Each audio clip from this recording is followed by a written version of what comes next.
Hello and welcome to the Con Couple. I'm Richard, I'm Caroline. and we go to a frankly baffling number of cons every year. I would say we go to too few conventions.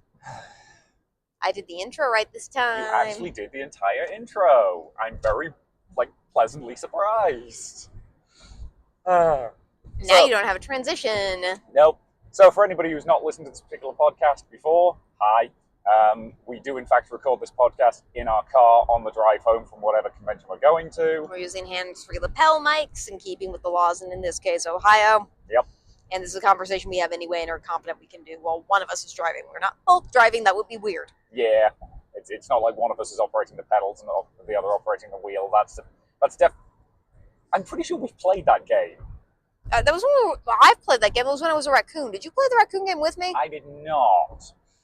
I can't remember what I was doing at that point, but yes, you played in a game where you were a bunch of raccoons trying to drive a car. It's called Crash Pandas. I played that, I think, at Origins. We have an episode about that, actually. We do. So, where have we been this week? Acadecon. Acadecon. Which I do feel fairly confident now is pronounced Acadecon, because it's by RPG Academy. Mm-hmm. A lot of people who just read it, which we did last year, say Acadecon. I'm pretty sure it's Acadecon now, though. Yes. Reasonably confident. Put it this way, when they did that shout out thing in the hall in the middle of the day, they shouted Acadecon. So, yes. Yeah. So, like most conventions, I found this on the internet last year. We went last year, had a fantastic time, and this is our second year. Yep. Yeah, this is one we've been looking forward to actually quite a bit. We also ran stuff at this con. We did. So, this was a board gaming convention. For anybody who's listened to this podcast before, you know kind of how these work. So, whereas with an anime con, a sci-fi con, you're usually looking at program paneling, which will have a panelist talking to a room full of people, or maybe a trivia game or something like that.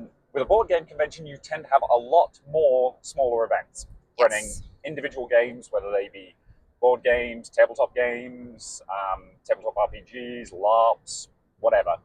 And you generally need to sign up for the specific events you want to go to in advance. And just like Origins and just like quite a few cons, this con uses tabletop events. Yeah, so tabletop events is basically a ticketing online system. We've talked about it in previous con episodes. I don't know how much want to go into detail, but basically it's just a system that allows you to sign up for events in advance, get tickets to them. There's a time period for which you can submit events, which we did, because we were running events at this con. Yep. And there's a time period which you can get tickets. It's very important to pay attention to the date when they release the times to get tickets. Yes, because again, some of us are competitive. Partially because she's competitive, partially just because while at an anime con, anything like that, usually there's going to be a reasonable amount of seating. At a tabletop convention, a given game's probably going to seat 5 to 6 people on average. Specifically, most of the events this weekend were set up for a table of 6, so one person running it and then 5 players. Yes. You could request a larger table if you needed it, but that was kind of the default and standard. They do also have a couple of private event spaces we'll talk about. Yep. You can also request.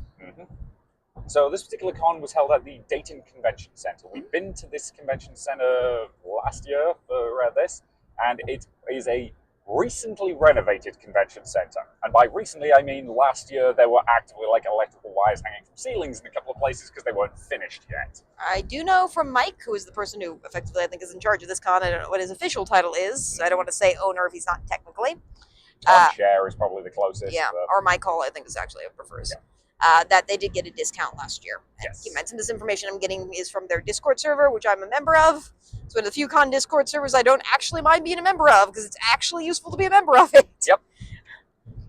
Most other con Discord servers I have to be in to get information about stuff. Yep. This one just gives me cool behind the scenes stuff. Yep.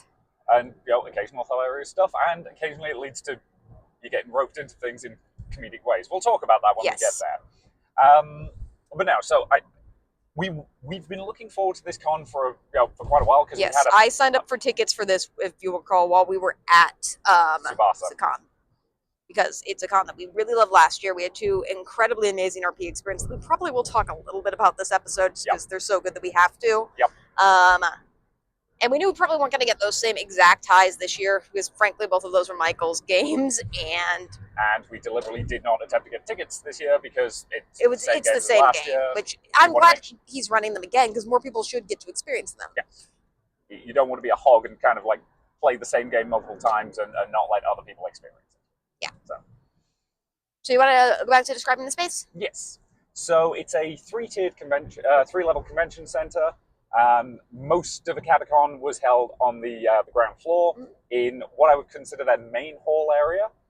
Last year, they were off in one of the slightly smaller halls off to the side. I'm pretty sure that was because the main hall wasn't available.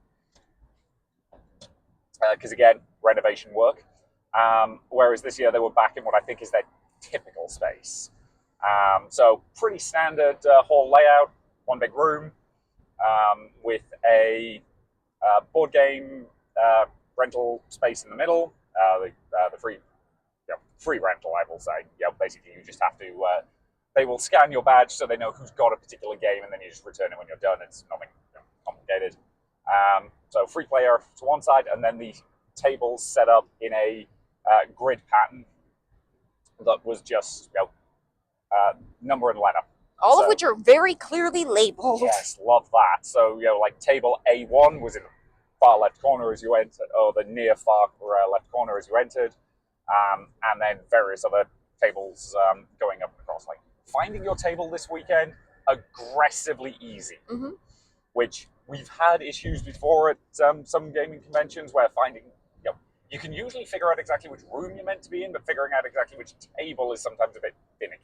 It is also nice that everything's in one room to some extent. Like, you are going to deal with some noise pollution between tables. That's just going to be a thing at any RPG con. There's not a way to avoid that unless you somehow magically had a bunch of very small private spaces you can put everyone in. Yeah, unless you had like 100 rooms the size of someone's living room to individually break people up. There's no way to avoid having a bit of crosstalk. And that's normal. Most people are very respectful about it. And generally, I did find they tried to space the tables out when there were time periods that were less popular. Yeah, they did a very good job of... The tables themselves were sufficiently far apart from each other that the crosstalk wasn't too problematic. It was a background hum rather than like actively being able to tell what the table across from you is doing at that moment. Which again was largely down to just the fact that they had enough space to do that. They could, I don't know, fit a couple more tables in probably with a bit of rejiggering, but like for the most part, I was very happy with the arrangement. And again, I don't think there was a time when absolutely every table was occupied. And most popular times we know were Saturday, and come with a lot of transparency, so we do know more behind the scenes stuff than I think we normally do. And I want to get Michael on an episode actually to talk about it sometime. Yeah, if he's willing, I'd be very happy to have him as a guest. Or any other member of RPG Academy. Yep. So RPG Academy is the organization that hosts this. I don't know their exact trajectory, but they've done a lot of events for a very long time and have been in the RPG space for a very long time. Yeah. And this does tend to be fairly... I do find this content to focus a lot more on RPGs than board games. Like, both have fairly equal representation, whereas a lot of board gaming type tabletop conventions board games tend to be the star, and tabletop tends to be kind of off to the side a little bit. Yeah. And as we mentioned before, we are definitely RPG fans. We tend to center our play around RPGs, and pretty much everything we did this weekend, I think, exclusively was RPGs. Yes. I had to think about that for a second, but yes, you are correct. That's not to say we don't enjoy board games as well. It's mostly just a case of we have a group of friends, where we live who we can play board games with. We don't have that many people who are willing to play weird RPGs with us. So it's nice to have the opportunity to do that. And again, one of the advantages of a convention like this is you can put up a weird RPG that you want to play, say you'll host it, say you'll run it, and there's a reasonable chance you'll get at least a couple of players. Yeah, which is very cool. Yep. And generally, I think, like all our games made, it is a smaller convention, probably a couple hundred people, but all of our stuff made. RPGs are very much the star. People like to play them, and it's a great place to start making friends with other people who love RPGs. Like, again, there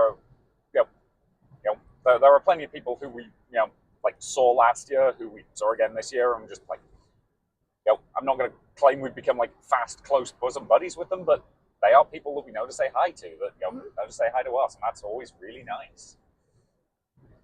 So, in addition to this space, there was also on the second floor, because it's a 3-tiered building. I think you explained that. Yes. There are private rooms for like private games that you can request. You might not always get your requests, but like some stuff does run there for games that need private spaces. These are typically like your Dread-like games where you use a Jenga tower. Yep. Those tend to get priority in those rooms, or just anything where you would like need a private space to kind of make the event work. Yes. So basically, when you're submitting an event, you can request a private room. You're not guaranteed to get it, but if you specify the reason why you need the private room, they will attempt to accommodate you if possible. Yeah, and Mike talks about like when the private rooms are taken and stuff like that in the Discord server. So they had a couple conversations about time periods that would like work if you desperately needed a private space. Yes. And in addition to that, there's 2 panel rooms up there. They're kind of smaller, like round tables in them for the most part. Yep. But they are useful for like trivias and stuff like that. And I will say the panels at this con are actually quite good. It's just there's no time to go to them. Yeah, that's the thing. We do enjoy panels at conventions. It's mostly just we were pretty booked. Yeah. Generally this weekend. We were running 5 games this weekend. Yes, between the 2 of us, we were running 5 things, and then we were also playing in a bunch of other stuff as well. Mm-hmm. And frequently, like a board game may take like an hour to 2 hours. The RPGs frequently will be using a 4-hour time slot. Yeah. Although I will say I am a fan of the 3-hour RPG. The 3-hour RPG means if you do 3 of them, you can fit a 4th one in the day, and that means a lot to me as somebody who likes to maximize their schedule. Plus, I honestly will admit my attention span does waver in the 4-hour mark for a lot of games. Yeah. Like, it's just a little bit too much sometimes, and it's not because any of it's bad. It's just because there's, like, a limit to how much you can do in space. That said, there are some really great paced games we played this weekend. Mm-hmm. The one you hosted, I thought, was actually excellently paced. It was a 4-hour mark. Thank you. So, at this point, so it's a 3-level structure. Yes. They weren't using the 3rd level for anything that I'm aware of. And there was nothing, there's additional rooms in this convention center, so sometimes you could be sharing the space with other conventions. That's pretty common in most convention spaces. Yep. Last year, I think they were sharing it with like a witchcraft thing, which actually was weirdly like convenient because I think there was a significant amount of crossover between those 2 groups. Who went to the vendors hall for both things Yeah. last year. Go those people. Yep. We didn't get tickets for like $40. Yeah. But yeah, so there was nothing like that this weekend. They were setting something up today. We're recording this on Sunday, just for clarification. That I suspect is some kind of professional conference that's going to be going on during the week. Yeah. And they were setting that up initially on the 3rd level. I don't know if they're using any of the other space, but it is worth noting that if you park in the parking garage that's attached to the convention center, then there's a covered walkway to get you from that into it, and that comes into it on the 3rd level. And the parking is $10 per day, which these days seems incredibly reasonable. Yeah, we've dealt with way worse. I'm not a massive fan of this parking garage just because getting into it and out of it is a little finicky because it's got a but it does have a sky bridge, and yes. as a person who is in cosplay constantly that Yep. touches the floor, being at a con in November that has a sky bridge is really preferable. Yeah. There is also an attached hotel, which we'll talk about what we've heard about that hotel. We didn't stay in it as per usual. We went for an Airbnb. Which I will say, a nice thing about Dayton, part of the reason, like it's a 2-hour-ish drive. For other cons, we might think about driving back and forth rather than getting an Airbnb. But the thing about Dayton is you actually can get Airbnbs that are within 5 minutes of the convention center, which isn't true of most cities. Yeah, this one's 6 minutes away. Which is close enough that it makes it worth it. Because if you're cutting your commute down from 2 hours to 6 minutes, it's worth it. It's completely worth that. Yeah, and again, it's one of those things that mileage may vary, depends how far away you are and all of that jazz, but Dayton actually has options for Airbnbs. Yes. Some are better than others. This is actually one we've stayed at one time before. Which was a good option for us and not a good option for most other people. Yeah. Because it's up a very steep flight of stairs, and for whatever reason, each of the rooms has like a stair to get up into it, and then like a hallway that is at a different like level than each of the rooms, which are all the same level to each other, but there's a hallway in between all of them. Yeah, it's very weird. But it's quite weird. It worked. It works fine for us, and it actually does have 2 bedrooms, which is nice. You're not stuck on a couch because we can't sleep together due to my disability. Yep. And it has a kitchen that's offshooting, so we're not like bugging each other when we're cooking. Yep. Probably another thing that I would mention about the space itself, there is very, very limited food in terms of what you can buy from the menu. Yeah, Extremely limited. They have a concession stall. It's very weird when it's open. Yeah, it's kind of random when it's open, and based on what I heard, the quality was fine, but it was very overpriced for what it was. Which is true of all conventions, but this one has a dearth of options. Generally, most people have to get DoorDash or something delivered to the convention center if they want to eat anything they didn't bring. The convention center doesn't throw a hissy fit about that. I will grant them that. Yeah, we do know some convention centers that would get uppity about that. This isn't one of them. Yeah, you can bring in whatever food you want. There's no security or anything like that. Yeah. You want to talk about the hotel briefly since we're still on stuff like that? We might as well. So we don't normally review hotels, but because we're in the Discord server and because we talked to people this weekend, this is amusing. So basically, the last time we were here, this hotel wasn't open because it was undergoing major renovation work, and I get the impression it's only very recently opened. And keep in mind, you do have other options in Dayton, and I want to emphasize, it's not the fault of Acadecon in any way that this hotel is what it is. This is very clearly a decision of somebody who was like, oh, let's open a hotel next to the convention center to make money, and then did basically that. Yep. So, and just that. So by all accounts, the rooms are pretty small. There's no side tables, which is actually impressive. There's a little, I've seen pictures because they were posting them in the Discord server. There's a little shelf that you have next to your bed as opposed to an end table because I guess it was too much for them to have an end table. It has that annoying shower thing that the Garland, which is a hotel near where we are, has, where the shower doesn't have a door. It's just into open air on one side, which I don't know if you understand this about the human body, but when you pour water over it, even if it's warm water, that takes the natural heat of your body and displaces it. So if you don't have steam around that, like a shower is designed to have, it's kind of cold. Yeah. It also makes the floor wet. Yep. The breakfast options were apparently fairly on the lacking side. Initially we heard a rumor it might be solely granola bars, but they apparently did also have breakfast burritos. And possibly yogurt. So we did not stay here, so we're not going to officially give it a negative review. And keep in mind that if you're just using it to sleep and be next to the convention center, it's good. It's still definitely overpriced for what it is. Yes. Not on the con. It's just kind of comical, really. Also, they have no employees. So that doesn't help either. Again, I think that's a slight exaggeration, but not by much. They don't even have somebody manning the reception desk. You have to use an automated check-in thing, which is hilarious. But it is connectioned, and if you're a hotel, the rooms also do look very small. Yeah. But yeah, so again, not we were quite happy with our Airbnb. Wasn't even that hideously expensive. Yeah, and since parking's only $30, it's pretty reasonable for us all around. So. And Dayton is, I think, a very reasonable city to have this convention in. Oh, yeah. So, do you want to get chronological at this point? Yeah, I think so. So, we actually came down on Thursday afternoon, evening, rather than get up at 5 a.m. to make a 9 a.m. start time. So, we got to our Airbnb on Thursday and then headed out pretty early. Which is a decision that we're supposed to make as adults with money. Yeah.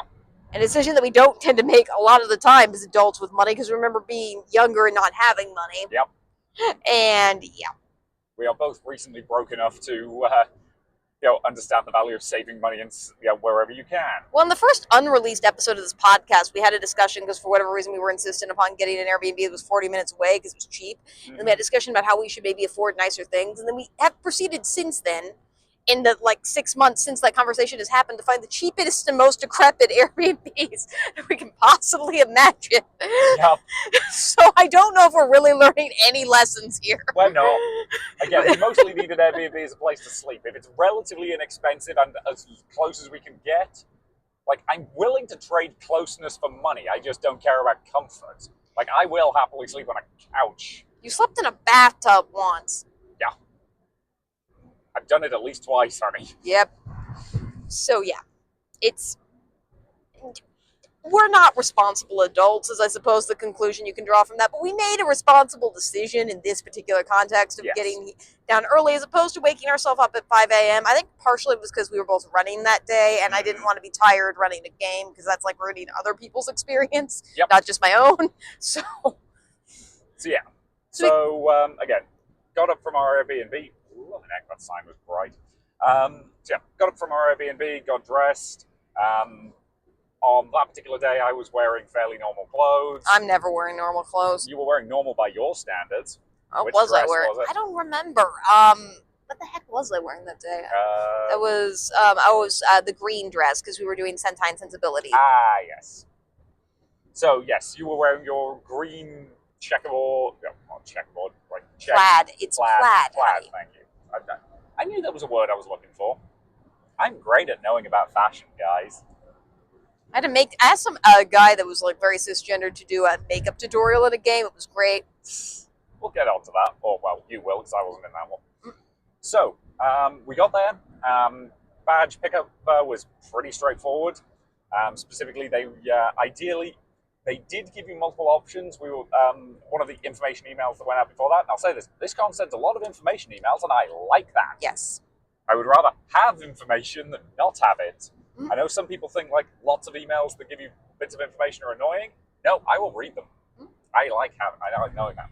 And we got discounted badges because we were both GMs. Yep. So our badges were $28, which is fairly good reimbursement policy. Their policy is generally that you have to run 2 events to get reimbursed badges, which we did.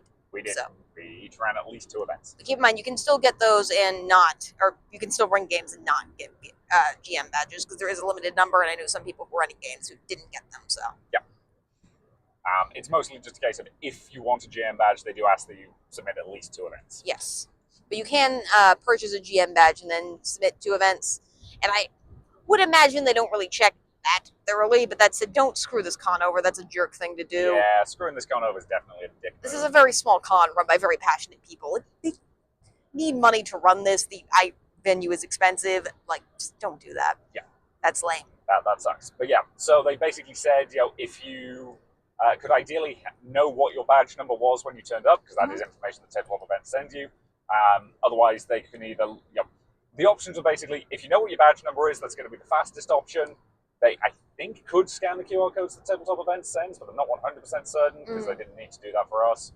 Or they can just look up your name on their list. But the fastest method is tell them what number it is. And in this context, we knew exactly what our numbers were going to be, which is 136, 137. So they looked us up in their system, said, cool, your GM badges, here you go, here's your other bits and gubbins, because they give you like additional stuff. There's like an official Acadecon die that comes out each year. I think they give, just based on the person who's in front of us, like maybe a couple additional things to new people or stuff like that. If you're a VIP, you get a couple additional things. Yep. All that jazz, as well as a special fancy VIP ribbon. Yep. VIP for this con is only $100. It is a smaller con, but it is cool that you have that kind of badge. Oh yeah. And I think with VIP tickets, I'm still a bit unclear on the award you get, but I know if one thing you do is get to sign up one game early. Yeah, maybe one game per day. It's a bit confusing. Yeah, I know you get to sign up for games a week before it opens to general registration. I heard something that implies that there might be a limit to how many games you're allowed to sign up for. Just so that, not absolutely everything good gets immediately pinched. Which I think is a good way to do it, because I do think it is worth it. Like, I absolutely, it's some of the bigger top cons of VIP, got me early registration, I would buy it. And that's one of the few things I would buy early VIP registration for. Yeah, we kind of thought, we kind of regretted not doing that this year. Yeah, just because there was one game I really wanted just sold out. This was the only thing that we didn't get, so I'm not and I would point out at a con this size, you're a lot more likely to get stuff you want than at a bigger con like Origins or Gen Con, where it's just a complete random lottery. It's a lot less stressful than those events. Yeah. And for the most part, you can still get it. And I think this is a good way to give VIPs a little bit of extra incentive to sign up early without because there were 3 games that were sold out by the time regular registration opened, and it's clearly not a problem that if you can't afford VIP tickets, you can. And I get balancing that because you don't necessarily want all the games to just be filled with people who can pay more. It's a little bit unfair too. So I get it. And then I think this is a really good way to handle it and balance that. And there is also apparently a party on the Thursday night for all the VIP ticket holders and close friends and family and that kind of stuff, which we didn't go to because again we didn't have VIP tickets. So as far as we know, that went well. Yeah, it's fun. Might be free food or drink. I don't really know. Not a clue. But our gym tickets are a very good deal. So they absolutely are. So so we got our badges, nice and quick and easy and simple. Yeah, there was a bit of a queue just because we were the 9 o'clock start time was when our first game was, and that's just when the hall opened for games. Yep. That's when you could start running games. So, and this was the first day. So, Yeah. So there was a little bit of a queue, but like, it not didn't, bad. It was yeah, like 5 minutes. 5 minutes. Yeah, fine. And again, like that, we got there at what, like 8:45-ish? Yeah, and we were at our table at like 9:50. So, 8:50, you mean? 8:50, yeah. So yeah, like nice and simple and straightforward. And again, as I mentioned previously, finding our table, super ridiculously easy. Yes. Like very well organized. You know, there was a map that we basically didn't need. Like we looked at it once, went, oh, this is a logical grid pattern, starts over here. Brilliant. And at that point, we never needed to look at the map again. Yes, in fairness, the hall's not that big either. True. The other thing is, if you're looking for where your events are, all of it's on tabletop events. They'll have the table numbers, so we just take screenshots of that. Yep. The hall also has multiple monitors within it that show the events that are coming up, shows if they're full. So anyone who's like games in a way that I can't game, where they just kind of impulsively go around and go to tables to see what's interesting, which I support. I can't do that. Can find like what tables would have open games that just happen to look interesting, which is awesome. And it tells anyone who's in the hall whose phone is out of battery or whatever where their table is. Yeah, and I'm willing to bet if you go up to the table in the center and kind of ask them where a specific game is, they can probably tell you. Yeah. And other cons of this size tend to use like actual physical tickets sometimes for their systems. So Gen Con does, Origins does. This con doesn't do that, I think, just because it's small.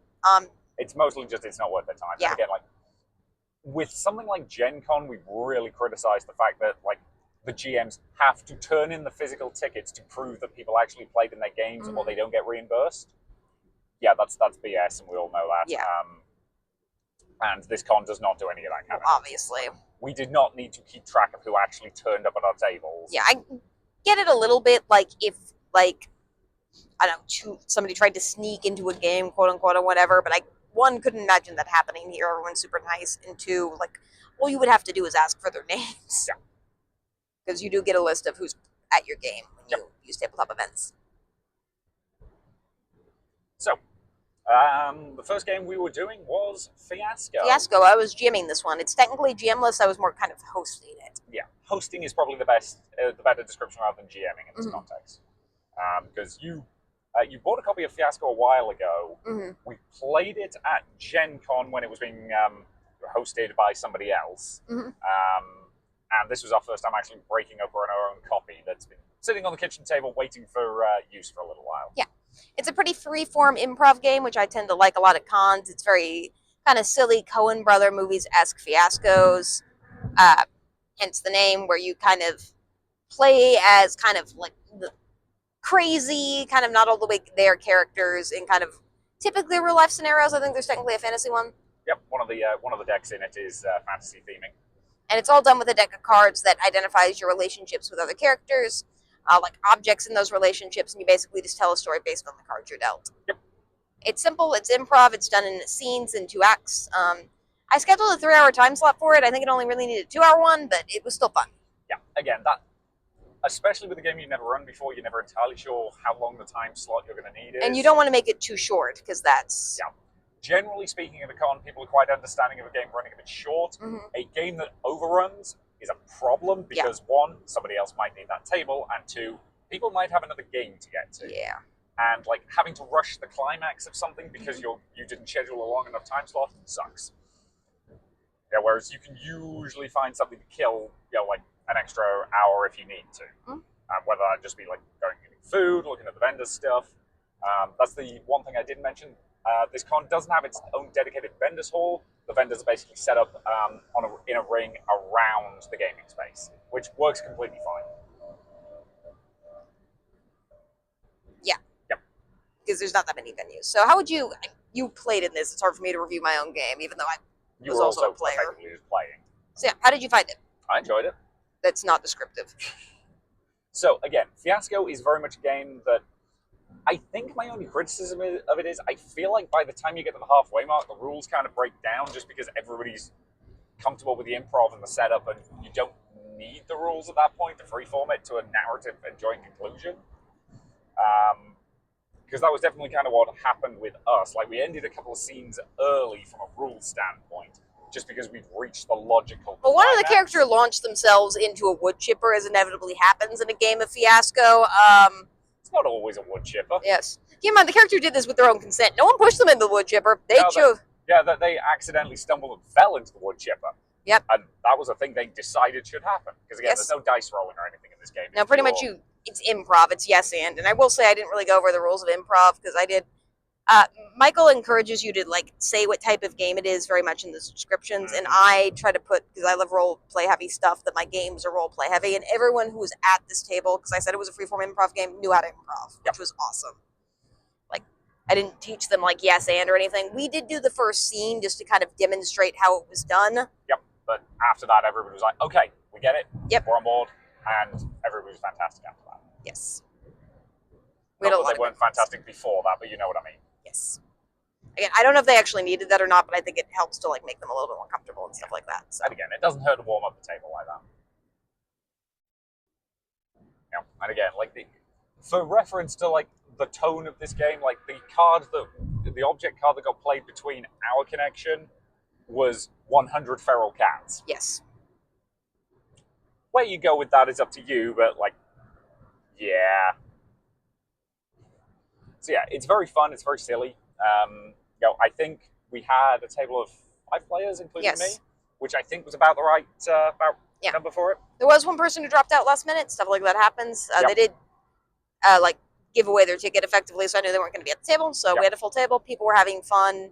And this is one of the things I love about Acadecon is like this was a very mixed age and like mixed gendered table, and like it's great to have everyone just kind of come together and play an RP game like that. And somebody who was in the Goose game I ran last year was at the table.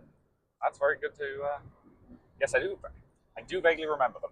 And in case you're listening to this and happen to be someone we played with, just our policy is we don't mention names unless your name is obvious. Yes. If your name is something that's like publicly available, like again the con chair, we'll use it. But like, otherwise, we don't use people's names. Yeah. Because unless we ask your permission. Well, especially like at events like this where you're kind of like critiquing stuff this intimately, it is kind of difficult for me because I want to be really like nice to the fact that people are human and make mistakes and make mistakes in RPGs. Not that anyone made mistakes at this table; they were all fantastic. Yeah. This was it. The thing is, I think this was a really great like warm up first game of the con. There's a reason why I put it at this time slot because I wanted it to be like this first thing. Although I didn't know I was running one of the first games at the con and one of the last games at the con, which I don't think I'm going to do again. Yeah. Not that it wasn't fun. It just was like it kind of bookended the work in a weird way. Yeah, that's very fair. So after that, as again, ran a little short. Nobody's fault. Like it just. I think most of it was just we ran long when we played at Gen Con, so I gave it a longer time slot, and there was only 3 of us. So I'm like, well, if it's more people, it'll take more time. And then I forgot that at Gen Con when we played, the reason it took like over 3 hours was because the people who were supposed to be playing with didn't show up, and we actually didn't start for the first hour because the guy was just talking to us for like an hour before we even started playing. Yeah, we waited for quite a while, waiting to see if they would turn up, and then we just kind of got chatting, and And then we started playing like an hour into our scheduled time slot, which was fine. That person was quite nice. Yep. Again, it was probably only half an hour. Yeah. But yeah, so, but that didn't happen here. So as a result, the game ran a little bit short, but that just gave us a little bit of time to like wander, look at the vendors, all of that jazz. Again, the usual kind of collection of stuff that you see at board game cons. So some people selling books, some people selling stuff they created themselves, 3D printed stuff. Usual sort of fare. I did grab one business card though that you're not allowed to know about. Okay. Christmas is coming up. It's not anything that elaborate. What do you mean it's not that elaborate? It's not something I would consider like Christmas present worthy. It's just something cute. Okay? I don't understand the difference between those two things at all. It's something small and cute that I don't think is... You can still give me that for Christmas. That was... Oh my god. Christmas gifts don't... This is the thing about your family, is you think that like Christmas gifts have to be these big elaborate things. Like if you just give me something small, it's fine. It's also, again, it's not just for you, for the record. Okay. Oh, I know what you're talking about. There you go. This is not at all useful podcasting. No, it's not. But, it's cute. So we checked out the table in the middle of the room, which has a very extensive board game library. Very extensive and very scattered. Yes. Just because people are returning games and they're kind of wherever, so you could just kind of go around it and see what you can find. Yep. Checkout's pretty basic. I think you just get what You actually checked the game. Yes. So the process is very simple. You take the game you want up, they scan it. If you've already, if this is the first one that you're checking out with them, they will give you a little barcode that you just stick to the back of your badge. They recommend that you take the badge out of the protective holder. They'll stick it to the back of that because apparently they kind of fall off the back of the protective holders. And then anything you do in the future, they just scan that barcode. You take the game to your table. You play it. You then take it back, and they scan it when they take it off you to say that it's been returned. Simple, easy, no problems. And when you first get that barcode off them, they link it to your table of events account just by they ask you what your badge number is, just so they have records of who checked out what. I suspect who checked out what is mostly just to make sure they all get returned, which is fine. They might also be keeping track of what games are popular and are worth bringing. If a game hasn't been checked out in 3 years, it might not be worth bringing it. I feel bad for that game. Don't make me cry when we're driving. So yeah. And in addition to that, they have the Play to Win library, which we never did kind of figure out how it worked this year. Yes. So you had to check out a game, and then you scanned a QR code, and then you just entered your name this year. There weren't physical tickets, which I think is good, because they had the charity raffle, which we'll talk about later, which also had physical tickets. And there was some confusion last year as to where you should be, whether you could put. And by confusion, we mean we were confused. Yeah. Whether you could put the tickets for the raffle into those items as well. You can't. It's a different thing. So this year they were doing digital. Slightly more explanation of that would have been nice, but I think it was working fine.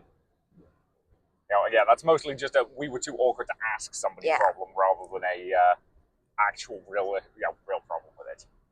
I suspect the QR code thing probably worked pretty well. It was mostly just we were too awkward to ask anybody. Yeah. So they were giving away some free games. Yeah, I think also part of it was we didn't really see anything that appealed to us. So yeah, we didn't see anything that here's the thing: if there was something we'd really wanted, we probably would have asked. But I'm sure that there were plenty of good games that I guarantee you people did want. It's just nothing grabbed us specifically. Yeah. Yeah. So we sat down. We played a couple of rounds of I don't even remember what game. We didn't review. A couple of games. Yeah, it was unimportant. We tried to play one game and it got too complicated. It's just only a certain amount of learning I can do at a con space when I'm trying to keep track of 20 different things. So I gave up on a couple of games. Yep. Unless the rules are explainable in one page. Yeah. Or you have somebody who is there to explain it to you. Whereas in this context, this was just something we grabbed because the art looked cute. We got halfway through the set and we're like, I think this is a bit more complicated than we've got the brain space for. And then we played Splendor, which I won. You always win when we play Splendor. You won one time. I've beaten you 3 times, thank you very much, over the course, and we've been playing Splendor, every so often for We've played over 100 games. Yeah, and I've won 3 of them. We were at one con once, playing it just kind of idly. Somebody walked past, and this was the person who was hosting the board game library at that con. Yep. Just kind of looked over and was like, "Yeah, she's winning," and he goes, "Yeah, by a lot."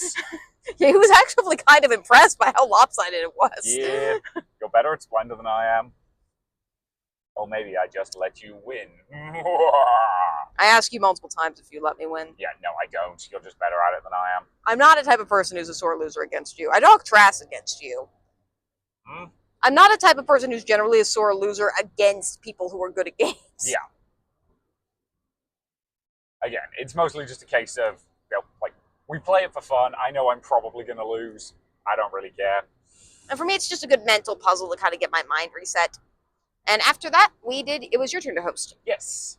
So this was the first game that I was hosting, and this was Sentai and Sensibility. It's a polymorph game. Yes. So we picked this one up at Origins, because we were hoping to play it at Origins, because it was being hosted, but that one sold out instantly. We didn't get in. Oh well. We actually know the person who created this game. I'm not going to claim to know them particularly well. We've played at their table a couple of times when they've been running stuff. Yeah, they're super nice, though. We have talked to them a few times, and when we were purchasing this at Origins, they talked to us about how they wrote it, which is pretty awesome. Yeah. So the principle of Sentai and Sensibility is pretty simple. You are a team of Power Rangers set during the highs of the British Regency period. So it's Jane Austen crossed with Power Rangers. which means you need to go to the formal ball and make sure your social standing is high enough that you can find a suitable, romantic connection. But there's also probably going to be a giant monster turning up at some point that you have to summon your giant mech to fight. In footage that questionably meshes together. So yeah, this is a very, very simple game mechanically. Like all polymorph games, your character class determines the type of die you roll, and you're only going to be rolling that one die throughout the entire game. And the kind of challenge you're trying to pass determines what number you need to roll on that die. It's a simple system, but it's one that does work very, very well.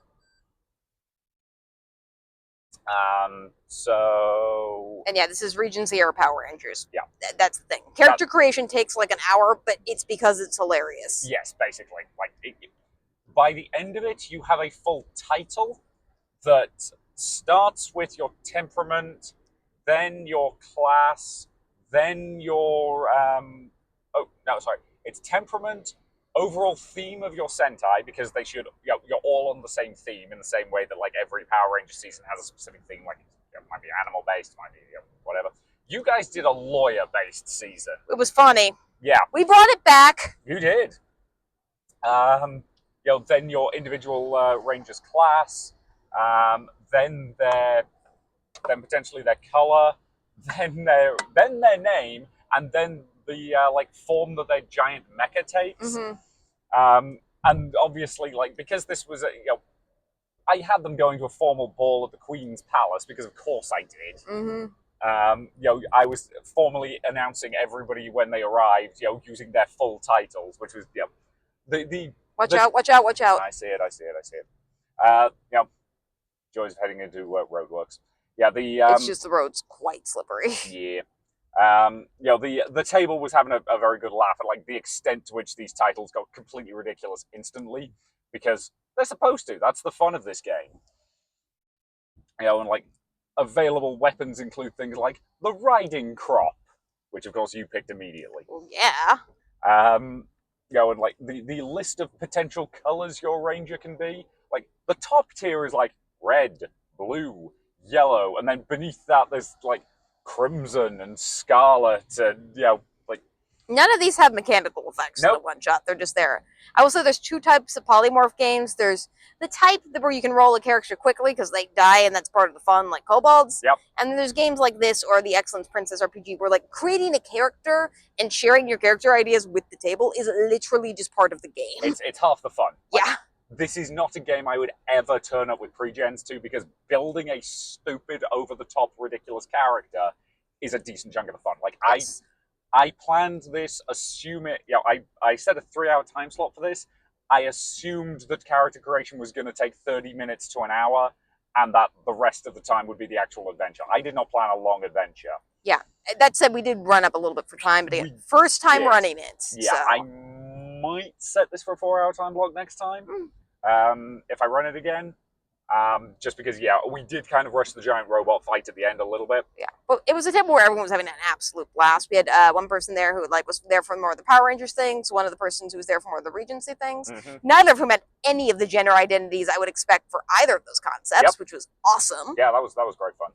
And one person who just kind of pulled in their friend, because this was another game where two people kind of dropped last minute, which was fine. They informed us that they weren't going to be there, so. Yep. And again, they did a great job. Yeah.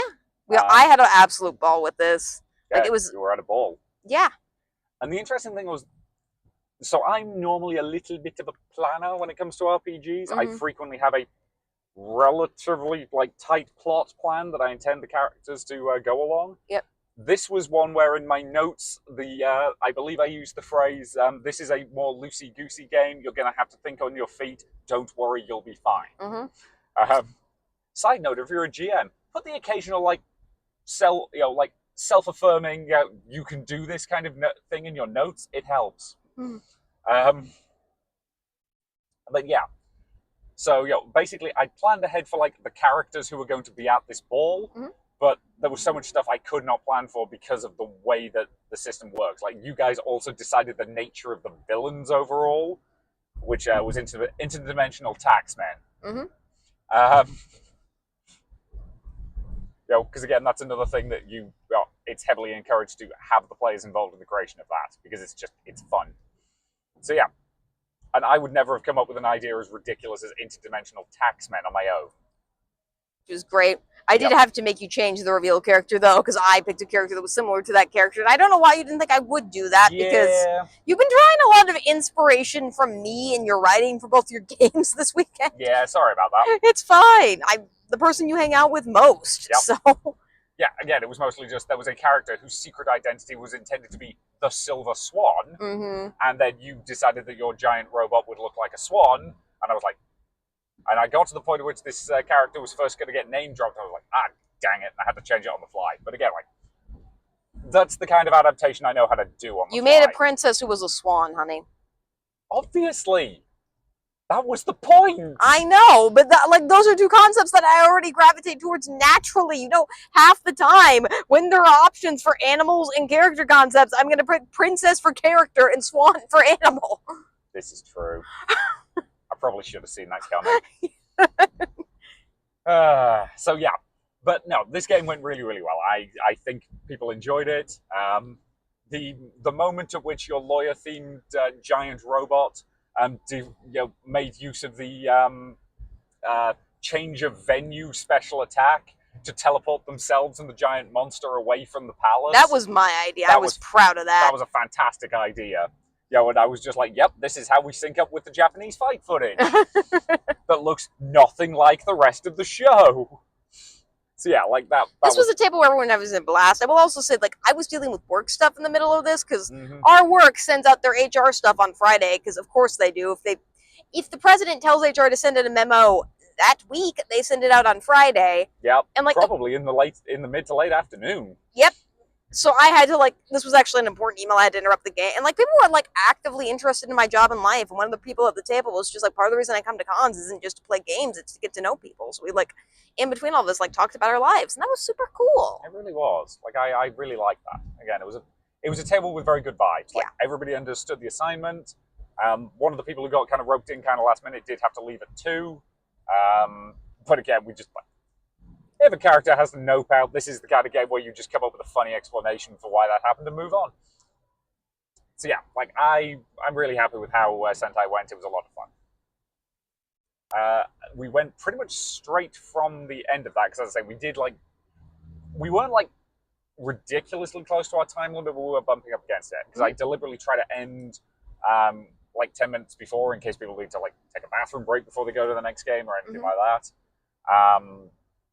So yeah, we did rush the giant robot fight just a little bit, which is on me for not like time managing slightly better. Yeah, speaking of time managing slightly better, we should probably move on to the next game. Yes. So I was proud of that segue. Yes, well done. So the next thing we played in was 10 Candles. Yeah, I was interested in this. It was in one of the private room spaces, which for Midday Friday is a great pick. And it's kind of what we built our schedule around on Friday, mostly because it was a unique system. And generally, when I'm signing up for RPGs, I try to mix serious and lighter-hearted. Yeah, basically. Yeah. So this was a more serious, like horror-based survivalist game where, shout out to this GM in a number of reasons. One, they went out and had everyone fill out a sheet in advance, which they emailed everyone about like triggers and stuff like that. Yep. They had a safe word for X cards because this is very horror, very serious. It's like a dark room, which can also add to like fears and stuff like that. Yeah, I will say this, nobody ended up needing that, but it was very nice to know it was there in case we did need it. And something we both like is the description on this read, your character's going to die. This is a game about like hopelessness and getting to that state of death. Like we went in knowing what this was because the description was accurate. Yes. And having an accurate description of what a game is really important for players a lot of times, especially at a con where you're meeting strangers. And this person nailed that. And I will say doubly so on a like slightly darker horror game. We've had games in the past, and I'm not going to shout anybody out, where the description did not lead us to understand like what we were getting into. And we do enjoy games like this. It's just something we need to like psych ourselves up for and prepare for. So going into what we thought was a cute game that ends up being like actually kind of dark, and probably should have had trigger warnings on it, not great. This game did not have that problem at all. I want to clarify that. It was very clear what it was. I knew what it was. It was something I wanted to try. Yep. And I don't tend to like horror games, and I do think they're a little bit overrepresented in con games generally. That said, this was Acadecon 13, so Michael was pushing horror games, and I get why. It's a cute theme for the con. Yep. And it is right after Halloween, so it's cute to have another week of that. Yeah. But I wanted to try one, and I do like them, and I wanted to try a new horror system because I like Dread a lot as a horror system, and I was interested to see how this horror system worked. Yes.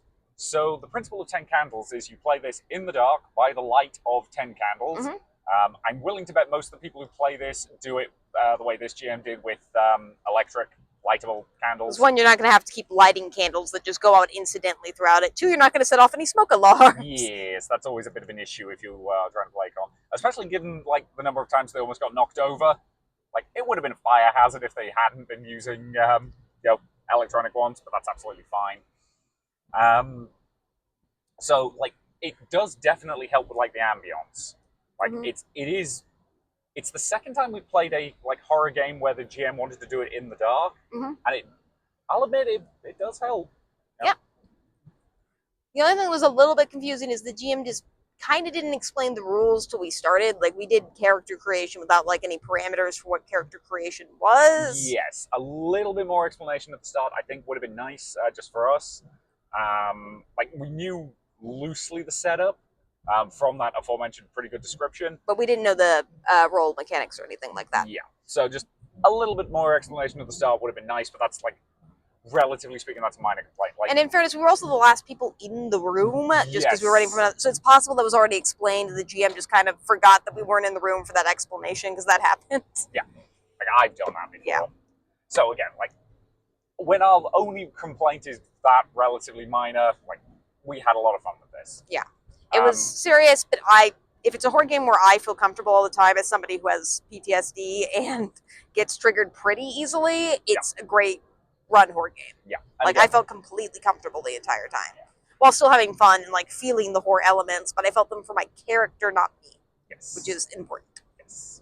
And again, like I did appreciate having that, having the ability to provide that list of triggers beforehand, because like you have a couple of specific triggers that probably wouldn't have come up, but I'm glad you had the opportunity to basically say, let's avoid this, and like none of those things came up in any capacity. Yeah.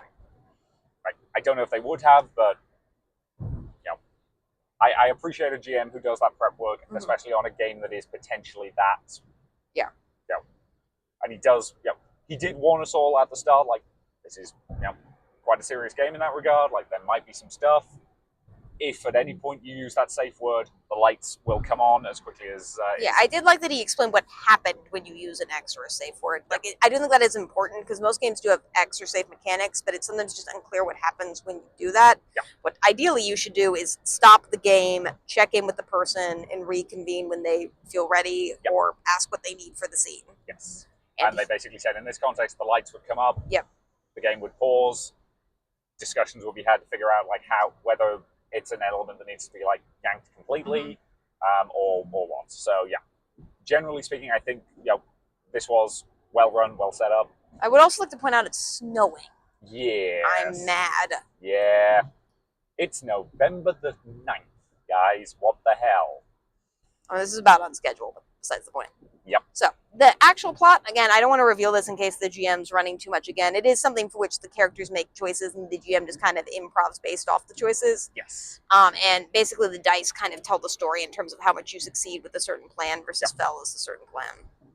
But the basic overarching premise of, I believe, the entire system is that the sun has gone out, the earth is dying, you're doomed. How long are you, how long can you make it, and what types of character moments can you make in those moments? Yeah. And this was a pretty balanced game of everyone kind of having a few character moments. Yeah. I was definitely hanging back a little bit just because it was a new system and I was nervous, but I was still having a blast just kind of observing and watching the characters and having a couple moments for mine. Yeah. In terms of the actual mechanics, basically there is a pool of 10 d6s. Anytime you test to do something like particularly difficult, you roll that pool. As long as you get at least 1 6, that's a success. But any ones come out of your pool and go into the GM's pool that he rolls anytime he wants to do something negative happen to your character. And anytime you don't roll any 6s whatsoever, regardless of what happens, and keep in mind your dice pool is shrinking, the candle goes out. Yes. And you failed at whatever task you're doing. Yes, and you have 10 of those candles throughout the game. Every time you the quote-unquote scene ends and a candle goes out, the dice pool does reset. Yes. This was very well paced. I liked it a lot. Yep. And it would definitely be a system I was going to play again. Mm-hmm. It doesn't quite reach the highs of Dread for me in terms of mechanics, but it's still a lot of fun. Yeah. I think it's mostly just during Dread, like, death isn't certain in the way it is in this game. Mm. But again, I like a game where death is certain. It makes me actually a lot more comfortable with my character dying if I know that it's inevitable. Yeah, and that's the thing. Like, we've talked in the past that we really don't like sudden death mechanics that just insta-kill your character without there being, like, anything you can do about it. Mm-hmm. My character insta-died in this game just, like, at a pivotal moment, and sometimes that would bother me. It didn't in this game. Yeah. Well, I think it's because you got to tell your story. Yeah. That's the main thing. You Yeah. die telling your story. Yes. And that's what I think is really cool about the system is you know you're going to die. It's your time to tell your story in the time you have, and it's really cool to kind of do that. Yeah. And again, like, the GM did do a good job of killing me at, like, the narratively correct moment relative to what the dice said. If that makes sense. Yes. Like, he rolled the 6, that meant he could kill me in that moment, but he knew, narratively speaking, that me dying in that moment made a lot of sense from the horror elements, so I was happy with that. Yes. So yeah, again, is there much more we want to say about it? No, I don't want to ruin the whole thing, but again, I definitely recommend if you're a fan of horror, even if you're not, to try the system. I think with the right GM, it's a very comfortable system. As a person with PTSD, Yep. Horror games are always a risk for me, and this was a very well-run one. I would agree. The only thing I would say is I think it definitely does need a private room. Like, Yeah, this this doesn't work on a con floor. Which, in fairness, it got a private room, so. And I'm willing to bet it got the private room specifically because Michael was told, this is the system, like, this is kind of what it requires. I'm not going to be able to run it without a private room, and therefore that accommodation was made. So after that, we kind of pivoted to something we weren't fully planning on doing. We planned to, like, go... So this event has 2 Geeks Trivias. Yes. One of which is which we attended last year, which was great. Yep, it was a lot of fun. We probably would have gone again this year if we could have fit it into our schedule. Yeah, this is the problem, is just these trivia panels are both greatly run. It's just they're also opposite against everything else, which is also awesome. Yeah. And, like, the thing is, with other cons, we can't always go... Most other cons have trivia panels. Yes. They vary in quality, but most others don't have RPGs to this level. So, yes. yeah. But this we kind of just impulsed on. We were mostly just kind of in the room, because the person who was running this was in Tin Candles with us. Yep. And we're like, well, we're kind of sort of planning to go on for this anyway, so we'll check it out. Yeah. So we went along to the Geek Wars trivia, which I think we did actually do last year. I thought we did actually last year. We did both last year. I don't remember. It's hard to remember last year. I'm pretty sure we only did actually. Maybe? I don't know. I don't remember. Anyway, we did Geek Wars this year. So Geek Wars is a trivia panel where the panelists are broken into, or the audience is broken into teams, and you are the ones who are actually playing the trivia. Yeah. So in this case, there were 3 teams, each of 5. Yep. We randomly joined a team with 3 other people. Yep. The unwilling teammates. Yes. Insofar as we were sat at a table, we were expecting to have to to leave like halfway through, just because but some other people joined us, and that was fine. I mean, these were all people who were pretty like regulars at Acadecon. Most of the people in the room knew each other, and the thing about a small con like this is you do get to kind of know people just through being at tables with them. So we knew some people we had played at games with last year. I think one person had played with a game with us earlier that day. Yep. And it was just a bunch of people who like felt like friends or kind of like collaborators, just kind of hanging out and cutting loose, which was a very fun atmosphere. It really was. So this trivia worked where there were, I think, like 8, 9 categories, maybe 10. I don't remember. I'm trying to think. 8. Because when they did the random, they were using a D8 for it. And there were easy, medium, and hard questions. In reality, no one picked the easy questions ever. Yeah, I don't actually know what any of the easy questions were. For various, like, geeky categories. My only real criticism of it, and this is just my criticism of trivia generally, is that it's male-centric. Yeah. Because it's written by men, and geek still means male geekness and not female geekness. So there's not categories about things that women are geeky about. And I'm not saying women can't be geeky about Star Wars. They absolutely can. Yep. It just would be nice to cater to more feminine geek interests that are more feminine as opposed to masculine. And there was less of this here. That's not really a criticism of this trivia because every trivia has this problem. Yep. And the host was fantastic. So yes. yeah, the hosts, know how to run this event. They've run it multiple times. Like, I think they did a good job of pitching the difficulty level of the questions this year. Yeah, there were a couple that were a little bit off, but most of it was fine. And Yep. you had 3 easy, medium, or hard questions in each category. Yep. And your team could choose which category they got. You could also randomize it for extra points if you wanted to. Yep. Yeah. And if you didn't get it right, teammates could steal. Yes, you randomized based on difficulty. So you said, I would like a random medium question. Yeah. And then they would roll a die to determine which category it was in, and you would go for that question. There were also power-ups you could get by picking certain categories, which allowed you to do things like double your points on one question. You weren't allowed to see the question before you used the double points power, which I think was a good choice. But yeah. There were also bonus rounds. Those were either write stuff really fast. Yep. Which we figured out the mechanic to that by the end. Yep. Or act out stuff. I was proud of us winning every single act out round. Yes. Now, again, granted, it's me. I have an unfair advantage in a room full of Americans, and I'm aware of that. Yes, but at one point you stomach fucked me on a carpet, so... Can we please explain the context of that sentence? I don't know if we need to. Okay, the category for the performance category was do your best Tommy Wiseau impression. So, yeah, and you were like, I haven't seen that movie, what do I do? Because you had done the last 2 performances. I'm like, so listen, I'll just get down on the floor and you can, make love to my stomach for a bit. Yes, I knew the meme. I've not actually bothered to sit down and watch the room. I know, but you couldn't do a Wiseau impression terribly well. No one else at our table could, so that was our solution. That was our solution, and we won, because, you basically lay down on the ground, and I was like, what the heck's she doing? And again, you were still in a goddamn ball gown. Yep. And I was like, what's she doing? And I, did some miming. In the general direction of your stomach, and everyone was like, what the heck? Oh, God. And then they realized what I was doing, and suddenly the room was guffawing with laughter. So, yeah. That was very, very dumb, but very fun. But, for the record, there were no kids in this room. We did check before... Okay, yes. We didn't check before we... it was obvious there were not any children in this room. We knew there weren't any, because we could see everybody in the room. Yes. These are 15 people, all of whom we vaguely know, who are playing in plus 18 games that we hosted before. Yes. So, again, this was a stupid thing to do, but it and also, you were making love. I'm saying making love because I'm not supposed to say the F word on this podcast, even though I already did. To my stomach. That's not even actually R-rated. It's my stomach. Yeah, this is true. Yeah, but again, we did stand up, and I was like, yeah, things you can only do to your wife at a con. Yeah. And we were like, oh, good. For a second, I was worried they didn't know each other terribly well. But yeah, you were the one who suggested that. It got us the 300 points. Well, the guy, because everyone was organizing their scenes, and I think the person who was hosting just heard the phrase, because I said, I will absolutely let you do that to me, and he's like, okay, do whatever that is. Yep. So, yeah, this was a lot of fun. This was a blast. People were, talking trash to each other and making jokes throughout it. Everyone was having a blast. It was great. Yep. So that was Saturday. Yep. No, that was Friday. Friday, damn it. Yeah. So, at that point, we headed back to the Airbnb. We ate, we went to bed. I don't know why you're talking about this. Yeah, we were knackered. We got up the next day. We got back, got back to the venue. Again, 5-minute drive. That part is nice. Especially because, again, this is a con where we are potentially at it for 12 hours a day. So, we should talk about what you were wearing and then what I was wearing and why. Yes.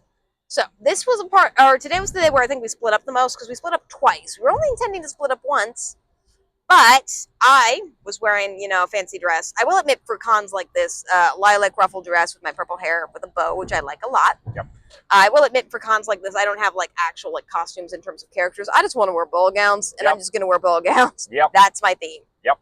You were in a tux. I was wearing my tux that day. I didn't put the bow tie on until the evening, but I had it with me all day.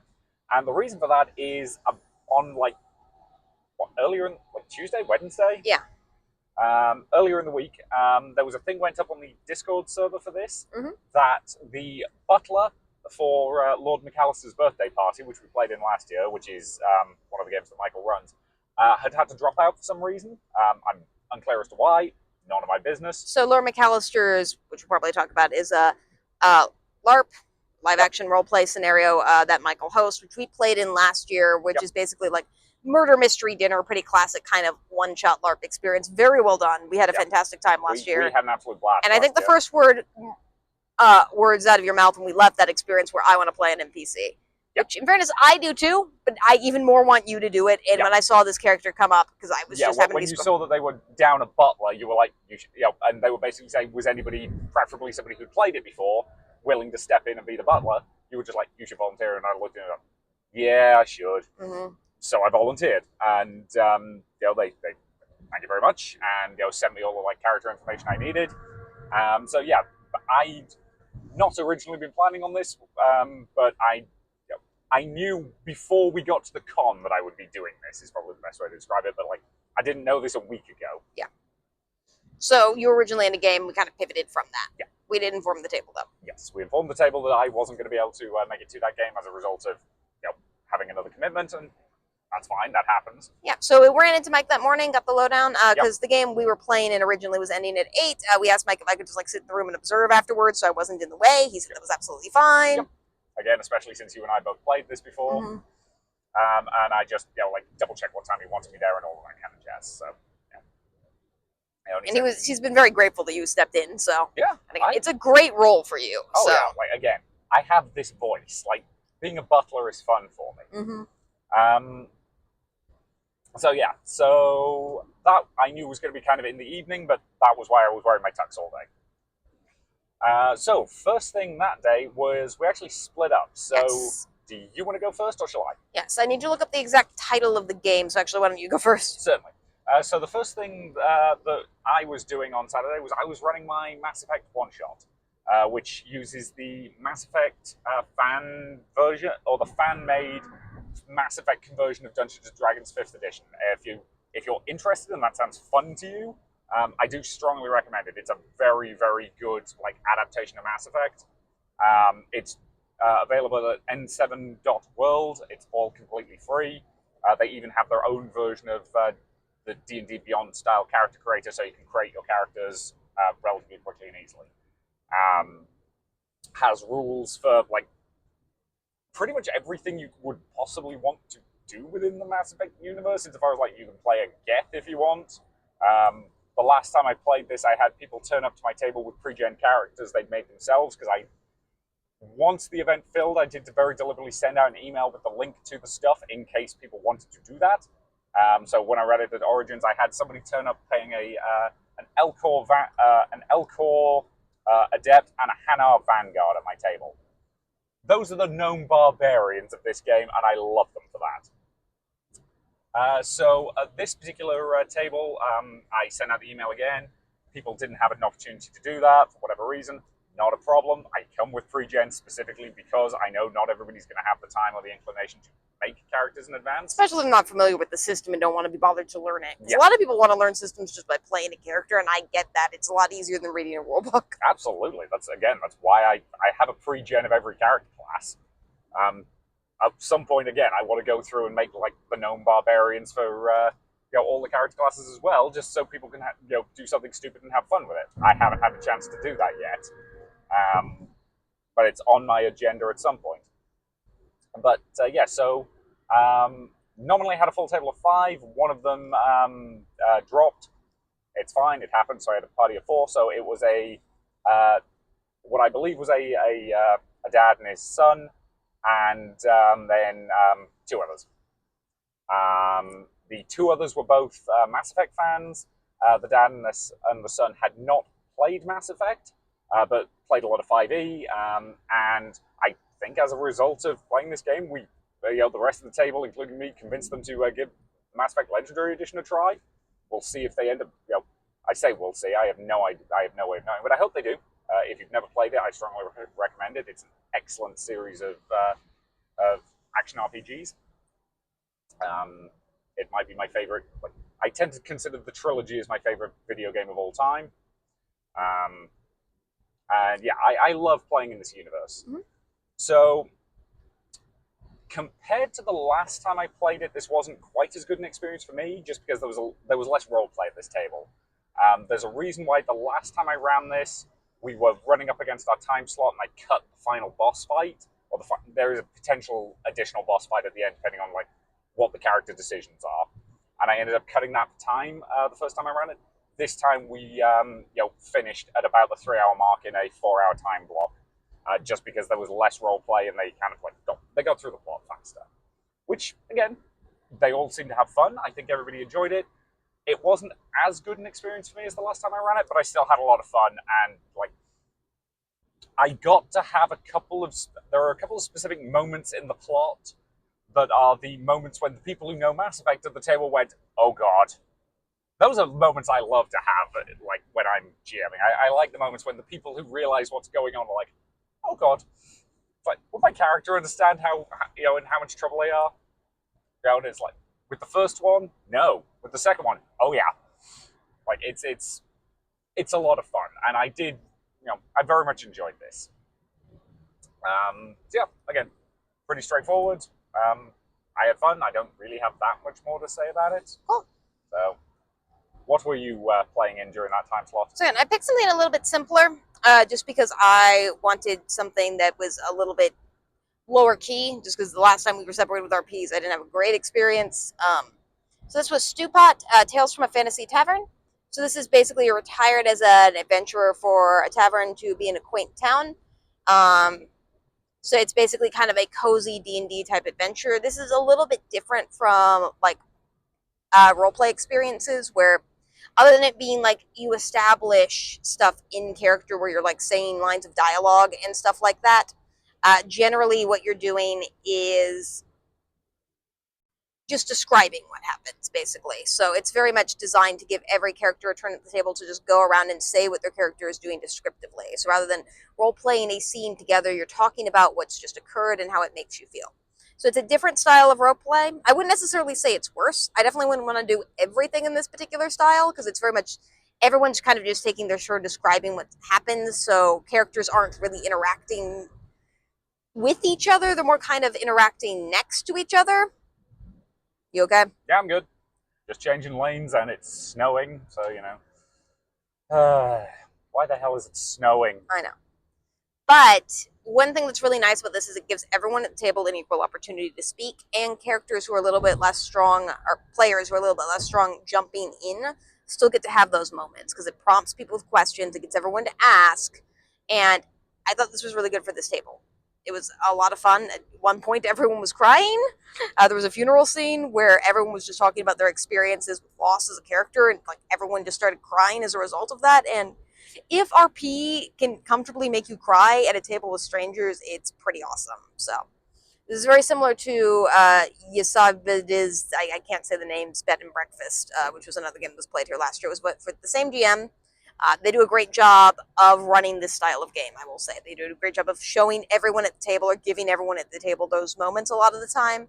They're very good at balancing action. They switch up the order in which we do things, so they don't, because it's a descriptive game where everyone kind of just reacts to their character, they switch up the order that they do that in. So sometimes it's around the table clockwise, sometimes it's around the table counterclockwise, sometimes it's people randomly out of order. Like, it makes it very good that everyone kind of doesn't have to be the first or last person speaking all the time, which is also awesome. So they're a very great GM for this type of game. Yeah. And we had a moment where everyone was crying. It was a very cozy and fun adventure. And yeah, it was pretty much what I needed at that moment in time. So it was very cozy and fun. And I actually do like the style of RP just because for people who are a little bit less comfortable with improv role play, it works really well as a way to kind of get character development without doing it that particular way, which not everyone can. Some people have disabilities that make it hard for them to speak up.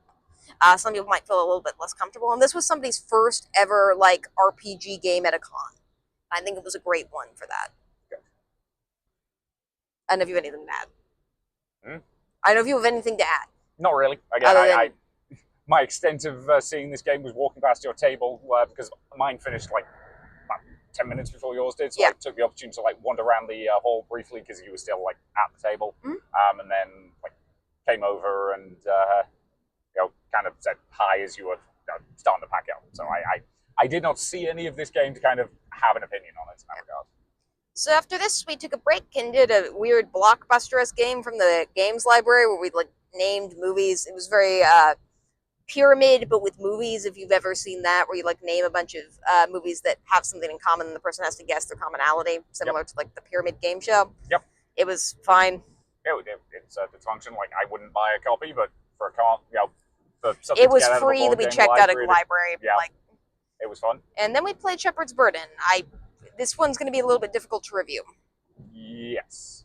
So I don't know how you want to start with this. So, this one was being run by Matinee Adventures, which is a group that we've played with a few times. I want to say they're fantastic, and this GM is absolutely fantastic. Oh yeah, like we love this group, and like we've played in one of this GM's games before. It took me a minute. I clocked it. You clocked it. I was having trouble like definitively remembering. Specifically, we played in their Warehouse 13 game at Buckeye Game Fest. Yes, and we also played in a different GM's Harley Quinn the musical game at Buckeye Game Fest, and those games we both loved. But yeah, so Matinee Adventures does a lot of like. They commented that next year at Origins, they think they're going to be running about 60 things between their various GMs. Like, it's not one guy running 60 things. That would be kind of insane. It is a group of people, but like they all have like little jackets, and like it's really sweet. But I do really like this. Like, we've not had a bad game with them. Yes, they're a very good GM group, and I will say. This GM wrote this adventure in the Warehouse. I love both of these adventures. Like, they are fantastic adventures. They are perfectly paced for cons. Like, this GM is a very, very good writer. Yeah. The one thing that I also did notice is that they wrote all their notes by hand. And for whatever reason, I really liked that. The other GM we had for Harley Quinn also did that. Like, that's what they do. Like, they're a very great gaming group. They'll be at the con we're at next weekend, too, so we'll see how that goes. Was Harley Quinn Matinee? Yeah, that was Matinee. Oh, okay. I genuinely had forgotten that. The other Matinee person I remember was the one running Star Trek Adventures at Buckeye. But, like, again, we really like this group generally. Apparently their website works now. Yay. Check them out. They're great. Yep. Yeah, the last time we were there, they gave us, like, bookmarks with QR codes on. And their comment is, yeah, you can scan it. At the moment, the website ain't finished yet, so, you know. Which is fair. I get it. Like, our link tree... You know, the link that we hand out, like, that wasn't fully built by the time we started handing the cards out. We hadn't even got around to, like, uploading the backlog to YouTube at that point. Incidentally, if you're listening on YouTube, like and subscribe. We should probably do that at the start of the podcast. Probably. Anyway. Okay, look, we've got a limited amount of time. Yes. We've still got, like, 49 minutes. According to the sat-nav till we get home. So, this particular game was in the Tales from the Flood? Tales from the Flood. Yeah, which is effectively a spin-off of Tales from the Loop, which is Tales from the Loop set in the 80s, Tales from the Flood. Is it Tales from the Flood? It's something. Tales from the Flood, yeah, I think it is, or something like that, or Adventures from the... I'll look it up while you talk. Thank you. Is set during the 90s. It's very much you're pretty much going to be playing teenagers, young adults kind of vibe. In this particular adventure, all the characters were 17 or 18. The particular setup for this one was you're all going to be, you're all a bunch of friends in their last year of high school, going on like their class senior trip, and then like mysterious sci-fi shenanigans happen, and like there's. I think the reason Tales from the Loop is called that is there's meant to be like a particle accelerator under the town. Yeah, this is Things from the Flood. Things from the Flood, thank you. And like it's causing weird sci-fi shenanigans to happen, and this is a similar vibe. So this game feels very like X-Files coded. It might have just been because I kept making X-Files references throughout the game. Yeah, that's fair. But it's very much like it's a combination of RP and kind of just exploratory stuff with kids. It's a fun system. I will say that I love the GM. I love the game. Both of us, I don't think, are fans of the actual dice mechanics of the system because it's basically you roll a bunch of dice and only the sixes count. Yeah. And it's such a random mechanic because sometimes it pays off and sometimes it doesn't. And it's just more random for whatever reason and less predictable than I think other types of systems. For things that you're supposed to be good at, you're just a lot less guaranteed to be good at than you are in other systems. It's entirely possible to throw like 10 dice and have absolutely nothing come up, and it's like, it feels kind of weird that my character didn't succeed at that, but I suppose. And to be fair, that's true of any dice game. Yeah. But like,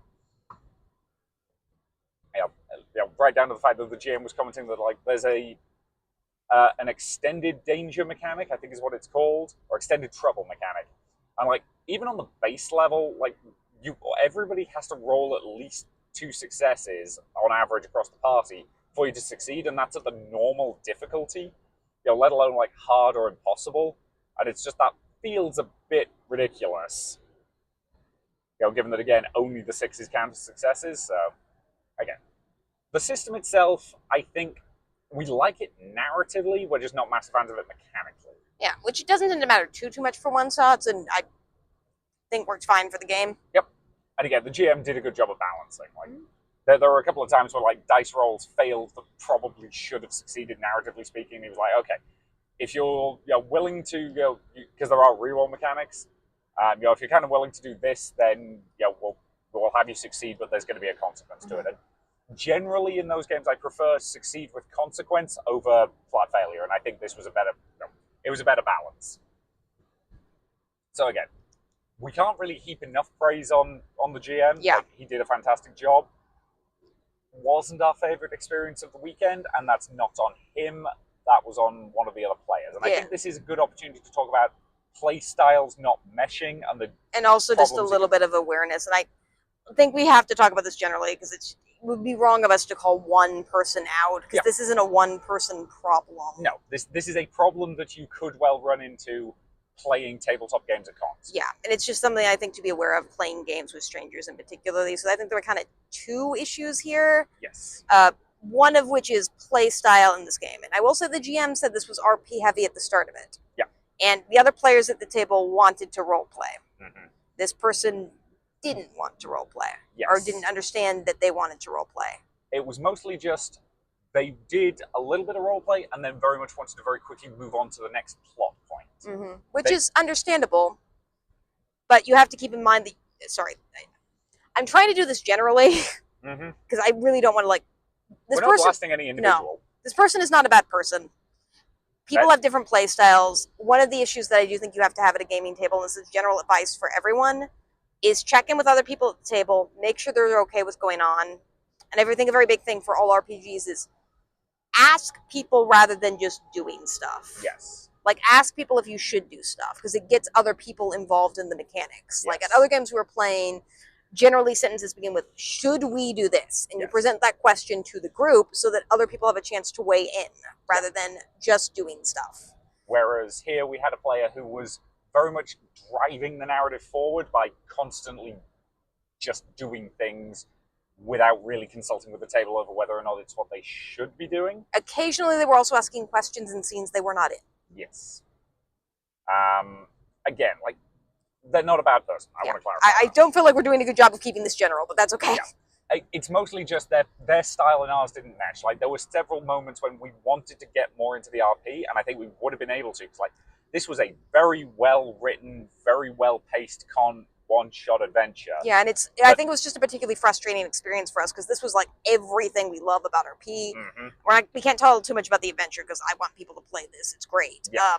But, like, the twist was great. It had a lot of emotionality to it. It had my, like, emotional highs that I would want for a character in a situation like this. Yep. We had an otherwise great group of our peers at the table who got their characters and concepts. Yep. And we wanted to, like, RP this very emotional experience. And the GM said that we were supposed to be RPing. Yep. And we didn't feel like we got the opportunity to, because we were kind of constantly getting railroaded to move on. And I get that that's a difference in play style. The other, like, thing I would say is you do, at a con game in particular, have to be aware there's other people at the table. Yes. And I don't feel like this person was aware of that. Or if they were aware, I think that they misunderstood how, like, I think they misinterpreted their role-playing for them not understanding how to play. Yes. And that led to them just kind of taking charge of everything, because they, I think, possibly thought that no one else at the table knew how to play RPGs because they weren't playing RPGs the way that they play RPGs, which is somewhat understandable. And I think that's just kind of a PSA. Keep in mind, if people are like role-playing and not doing anything, if that's truly is annoying you, you absolutely should talk to the table about it. Like, hey guys, can we maybe move the plot along? It's absolutely okay to say that. But it's better to talk about that than just have your character force the plot along. Yes. There were a lot of moments where they were just like, yep, I'm gone. I'm doing this instead. And we're like, yeah, well, like, we were trying to have a moment here. Yeah. And there was a moment later in the game, because this is, again, mystery, stuff's revealed about each character. There's these deeply personal things that are revealed about these characters. And I know you and I think everyone else wanted a chance to RP these reveals, and this person kept asking questions about the next character before anyone could process it. Yeah. And there was a very emotional moment where, like, I found out something about my dad, and, like, it was a very serious moment. The GM did a great job RPing it to me, and I was really excited to say something in response to that. Yep. And that person asked a question before I could even open my mouth. Yep. About mechanic stuff. Yeah. And it was just like, yeah. So, again, great game, great GM, wrong table. Yeah, and it was just a little bit, I think, disappointing for us Yeah. because this would have been the game we would have loved had we gotten a chance to actually play it, because it more felt I was just watching somebody else, like, scroll fast forward through it rather than playing it. It felt like somebody trying to run through the dialogue trees is the best way to describe it. Again, like,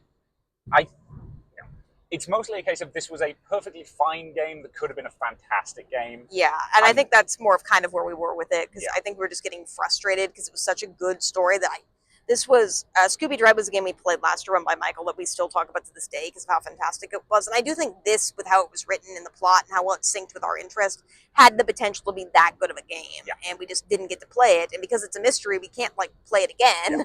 So it's a little bit disappointing. With that said, like, I'm keeping an eye out for this GM again. Like, I am too. Their stuff is fantastic. Yeah, like, if he's running a thing at a convention we're going to, I want it. Yeah, and I want to emphasize it wasn't his fault in this circumstance. Pretty much everyone at the table at some point tried to redirect this person the best that they could, and every attempt at doing that failed. Yeah.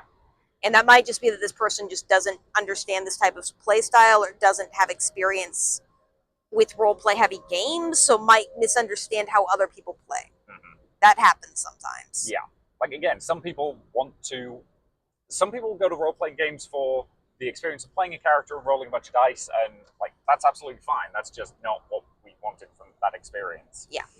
And I think we were a little bit more frustrated by it than the rest of the table, just because we're very role-play heavy people. And I will say this GM, had we gotten to play it, did a brilliant job mixing role-play with mechanics and storylines. Oh, yeah. There was a lot of, like, really good potential setup, and, like, yeah, it was great. So, again, I want to emphasize this person is not a bad person. Yeah. This is a miscommunication. Not everyone plays the games the same way. Yeah. It's just more of a PSA to just kind of, if you're at a table and you're the only one talking, you're probably role-playing wrong. Yeah. You're not meshing with the rest of the table. And I generally don't think people can role-play wrong or tabletop RPG wrong for the most part. This is just one where you're not. Again, this was styles clashing rather than anything else. Well, it's a little bit styles clashing. It's a little bit like your voice shouldn't be the only voice at the table. Yes. And when a GM finishes talking, generally I try to, like, sometimes I'll be the first person talking, but I, like, am pretty cognizant that I am not always the first person talking. Yeah. So, yeah, again, could have been a lot better. I don't, like, that's going to happen at a con sometimes. Like, that's always the risk of playing games with strangers. Sometimes it's just not going to mesh. Yeah, this person is not a bad person. I don't think they understood what was going on. I don't think they understood that we were upset. Yes, I would agree with you on that point. And I don't think they understood what everyone else wanted from it. Yeah. And that happens sometimes. You can try to explain it to people, but it is kind of hard and awkward to do that in a con. Yeah. So no one did, and that's not their fault, obviously. That's nobody's fault. Yeah. Again, it happens. It happens. It was just particularly frustrating because of how good the story was. Yeah. And it was a little frustrating for me just because I would argue to a certain extent I'd had, like, a similar, like, experience with the Mass Effect game where it was good, it was enjoyable, but it wasn't as good as the last time purely because it wasn't quite what I wanted it to be. And that was probably more on me as the GM this morning, but it was also just, again, it happens. Like, you're always running a risk with con games. Yep.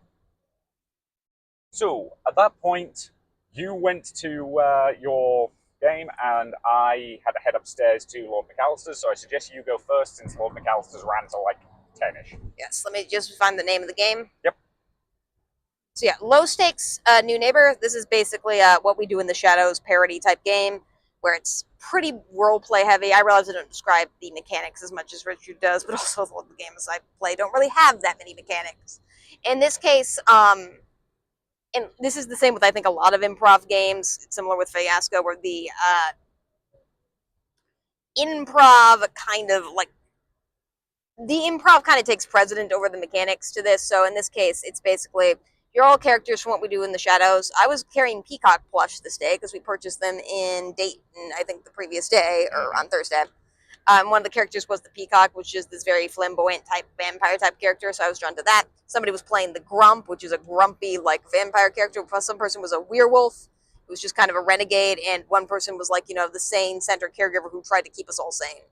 And it was just that dynamic. Different people would like lead scenes. It just basically meant they decided what happened in the scene. Sometimes players, you traded off who played the NPC, which is the kind of nosy neighbor. I was a little bit nervous when this started just because it's a big con hall and this particular GM just struggled a little bit with projecting. That's not on them. Some people have problems with that. And it's something that's a difficult skill to learn, and not everyone can learn it for a variety of reasons, some relating to disabilities. But this is a GM-less game. The GM just basically explained us to the rules and then let us go. And everyone at the table knew how to do this. They clearly understood what we do in the shadows. We did check-ins occasionally because it is a game where you insult each other a lot. But everyone was just like, you're good every single time. And other than that, it was just us like doing ridiculous stuff. At one point, we had people playing characters doing YouTube tutorials, and we were like flipping through the screens when people were improvising YouTube tutorials, which led to me making the male presenting person at the table do a makeup YouTube tutorial, which was hilarious. We also kidnapped the vampire who was our next door neighbor and then forced them to be our slave, because, you know, that stuff that happens, it was complete, utter, and delightful chaos in the best possible sort, with a table of people who knew how to improv and were having an absolute ball. One of them was also in my Fiasco game earlier. She was great. Yep. I think they use she, her pronouns, but I'll just pivot to they, them to be safe. Yep. But they were great. They had a lot of fun at the table. And yeah, it was just an absolute blast. And they also said that they really liked Fiasco in a way that I could tell they weren't lying, because they were like raving about it. So that was very, very cool. So yeah, fun chaos with vampires. Highly recommend if you want an improv session. I think it was scheduled to go to 9, ended about at 8, just because of how sessions work. But it worked very well as like an episode of what we do in the shadows. So yeah. So yeah, while you were doing that, I headed upstairs, put my bow tie on, and went to Lord McAllister's. So Lord McAllister's, because it's a LARP, it has its own room specifically set aside for it. And the basic principle is all the various characters have been invited to Lord McAllister's birthday party, and they all pretty much have reasons to want him and or each other dead. There is a murder mystery. I'm not going to spoil it any more than that, because like, if you're thinking about playing this, play it. It's great. It's fantastic. But yeah, so I had a chance for a bit of a chinwag with Michael and with the people who were playing sort of. So there's a few NPCs. There's Sir Reginald, who's the town, the palace guard. There's a chef. There's Lady McAllister, Lord McAllister, who we found out that session was not supposed to actually, because he. No. Yeah. That's spoilers. So yeah, that is too many spoilers. Yeah. I forgot that wasn't revealed. Yeah. So yeah, like again, it's a very, very fun LARP. I stopped myself. You did. And it's based around like the groups of people investigating different rooms in the house in order to determine, like, find clues and figure out who, what happened and all of that jazz. But it's very fun. It's very well done.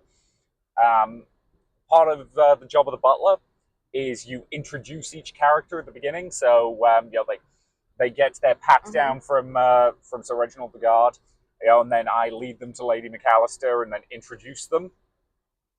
Which I had a lot of fun doing with, at least in part, because after they went into the room, every time I was making a snide remark about their character, I want to make this clear, not any of the people playing them, to Lady McAllister, would just give the old eye roll of these idiots. Which, again, like, I was playing a 400-year-old butler who's kind of done with everybody's nonsense like that. Yeah, I will say I joined after like my game, because Michael said that was fine for me to do. I wound up sitting on something. Again, it's a murder mystery. You could say you were sitting on the corpse. Yes, I was sitting on the corpse's body. I actually do think that plot point is revealed in the information that you're given, but whatever. Probably, but yeah. I'm being on the safe side. Yeah. But I got to banter with Lord McAllister about, like, being the angel of death, just because he was improvising with me just being there. Yep. It was explained to everyone that was going to be there. Yep. And I was trying to stay out of the way, but, like, it was very clear that all the NPCs were having a blast just improvising with each other, and it was great to see. Yep. The player characters seem to be struggling a little bit this time. Yeah, I do feel like there was a lot less improv between each other than there was the year we played it last There were a couple year. people, like Michael's son was in this because he's apparently running it for his birthday. Yep. Which is adorable. That's very cute. Yeah, his son's still a minor. I don't know exactly how old 15. he is. Okay, you know. I asked the question because as I was, again, I work for the admissions department of a university. I am technically required to be in recruitment mode. So it's just like, okay, in a couple of years, I'm going to start badgering you to come to our university. Which again, that's a joke. Yeah, well, we thought it was 14 last year, so we were clearly correct in that. Yep, So he's experienced. I know he GMs just because Michael talks about it sometimes. Mm-hmm. And yeah, he was a great RPer. Yes, he was having a blast. Yeah, there were a couple of others who were also like really good. But it was definitely so. One of the big mechanics of this game is that after each round, somebody accuses somebody else in the room of the murder, and you then play a round of Jenga with the tower slightly pre-Jenga to make sure it doesn't take forever. And whoever wins the game or whoever loses the game of Jenga has to like reveal if they are the murderer, or if they are the accused, they have to reveal if they are the murderer. And if they are not, they have to give up a secret. Yes, and we're obviously not going to reveal anything else about the plot. Nope, absolutely not. Like, this is a game that if you have the opportunity to play, you should play it because it's phenomenal. Yes. But it definitely felt like a slightly weaker roleplay room this year for whatever reason. Like, I remember having a blast last year, although I do think last year we were at 9, and this year it was 7. I think Michael mentioned having a 9-player and 7-player version. I don't know what makes him choose one or the other. I thought it worked last year. Like, I had a blast last year. Yep. Like, the only reason it wasn't, like, I think our favorite game of the weekend is because we played Scooby Dread before. Which was... slightly better. Like, in the, like, just way that it was slightly more intimate. That was it. Both of these are still fantastic. They're very well designed. Yeah. Like, I hope Michael keeps running them so more people can experience them. Yeah, like, and again, like, the people all, playing the NPCs, I think we were all having a blast, just, I got to smack talk Lord McAllister a little bit, just as the butler, where it's just, making the occasional snide remark, like the fact that, we keep the library tidy. It's pretty easy. Lord McAllister never bothers going in there. That kind of, like, jokes at his expense kind of thing. And again, like, the guy who plays Lord McAllister knows how to play that up really, really well and, like, be very offended by that in a way that's very funny. So, yeah, all the characters have great personalities. It's a lot of fun. Yeah. And I had fun observing. The only problem was we said the Jenga Tower, right? That's not a spoiler. Yes. Yeah. Well, it says the Jenga Tower in the description. I know that for a fact because I remember reading it. Yeah. Yeah.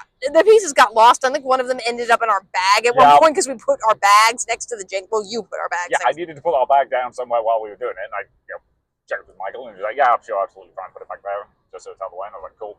All right, we're 30 minutes from home. Let's move on to Sunday. Yeah, but again, Lord McAllister's fantastic experience. If you have the opportunity to play in it, play in it. Cool. So Sunday we only played 2 games. Yep. Both of which we ran. So. Yes. So again, 9 o'clock start. So pack up the Airbnb. Which always takes slightly longer than you think it's going to. So we were cool. It was probably about 5 to by the time we got into the building today. But again, like, it's not a massive building. Like, we were perfectly fine getting to our table. And the first game we were running today was the third one I was running, which was Fabula Ultima Dream a Little Dream. So Fabula Ultima is a game that I picked up at Gen Con because I saw it and thought, "Oh, that looks cute." And I had the idea to, because it's JRPG inspired, I had the idea to run a game that was inspired by like Persona and Psychonauts and that kind of thing, where the first half would be kind of like a free-form narrative open world thing set at a university. And the characters, all for reasons that are not important and never explained, have discovered they have the ability to enter the dreams of other people, and that was where the mechanical side from the JRPG elements would come in. Because that lets you explain away so many of the slightly quirky mechanics of the game. Because again, it's designed to emulate JRPGs, which have frequently slightly quirky mechanics, as like stuff that makes sense within the bounds of a dream. So I figured that would be a reasonable setup for a concept, and you were one of the players. How do you think it went? Again, I really like this in terms of pacing. I like the half and half worlds. I like the parallels between the two worlds. And we had a pretty good table for it, I think, too. Like, we had 3 people who I think were pretty experienced, and this was something I actually really liked. I think after yesterday's kind of a little bit frustrating game was there was one person at the table who was a little bit quieter, and everyone at the table was actively working to get them involved in the game, which was, I thought, great. That was great. And, like, I like the search mechanics. It had about the right amount of RP for me. We had a little bit of RP lighter table, but there's still moments in it. And I kidnapped a raccoon, so that was cool. Yeah. That wasn't in the plot. I just did that. Yeah. Again, like, I deliberately set it up such that, like, the first half, where you're in the waking world, I knew a bunch of stuff, but I didn't have a plot. Mm-hmm. So I left it up to the players to figure. I will tell you this for nothing. Like, the in-world explanation is that in order to enter the dream of a specific person, you all needed to, like, touch an artifact that was resonant and emotionally important to them. Mm-hmm. So I kind of knew what those artifacts were going in, and kind of loosely where they were. I left figuring out how to get them up to you. Mm-hmm. And other than that, I just kind of, like, had the characters planned and that kind of stuff. Yes. So it ended up splitting pretty neatly in half. Like, it was it was a 4-hour game, and it was about the 2-hour mark when you and it was into the dream. Almost perfectly paced, I would say, in terms of stuff. I will say the fight mechanics were a little bit easy. It didn't really feel challenging at all. Yeah, I probably need to rebalance like, it. part of, like, what I'm noticing about Fabula Ultima as a system generally is you just have some abilities that do, like, basic stuff, and then you have some abilities that are just, like, way OP for the level, and it doesn't seem to quite balance the way it should. Yeah. But it kind of works for anime. Yeah, basically. But it was a lot of fun. I had a blast doing it. The table was great. We got to know some people, and very solid game for me. Yeah, I think if I played again, I'll probably, like, up the damage of the final enemies and some stuff, and, like, I might throw in an actual, like, full-on quote-unquote. So Fabula Ultima has a concept called villains, which are, like, specific named major evil characters that actually have, like, their own version. So you might throw in one of those. Yeah. Sorry, I'm not trying to rush you. It's just we have 30 minutes. Well, fine. I'm not. I don't want to be stuck in the car. Emma whining at the door. Us still reviewing. Okay. It was a fun game. Yes. Do you have anything else to say about the game, not the mechanics of the game? That's fair. No, it was a good table. People, understood the assignment, and I think everybody had fun. Yeah, and I would recommend the system. It is a bit crunchier, but it still hits that, like, kind of 5E, kind of in the middle vibes for me. And I do think I actually understand how to play it now that I've done 2 sessions in it. Yes. Because we also just started a gaming group about this that seems to be fun. That one seems to be a little bit more RP focused on my speed, but for a con game, that was very good. So yeah, again, I deliberately designed it to be an RP heavy first half when you're in the real world, and then, like, the second half, I actually, like, wrote more as a dungeon crawl. Mm-hmm. Like, I knew what the dream looked like once you were in there, and kind of, like, the logical through path you were going to take through it. So it was the dream itself is a lot more linear than the more freeform open first half, but I think that kind of worked. Mm-hmm. Like, it was deliberately designed to give you that kind of half and half split. Yeah. And I deliberately, again, in the description, because you are encouraged to, like, I deliberately, like, comment on the fact that, like, this is kind of what's going to be going on in the rough setup. So, yeah.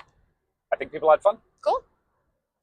And then we should probably talk about the raffle, because we haven't talked about it. I was planning to do that after we did the last games, just so it's, like, bookended, okay? Yep, that's fine. So we had a little bit of a break at that point, because, again, 4-hour time slot probably ran to about the 3:30-ish mark. Mm-hmm.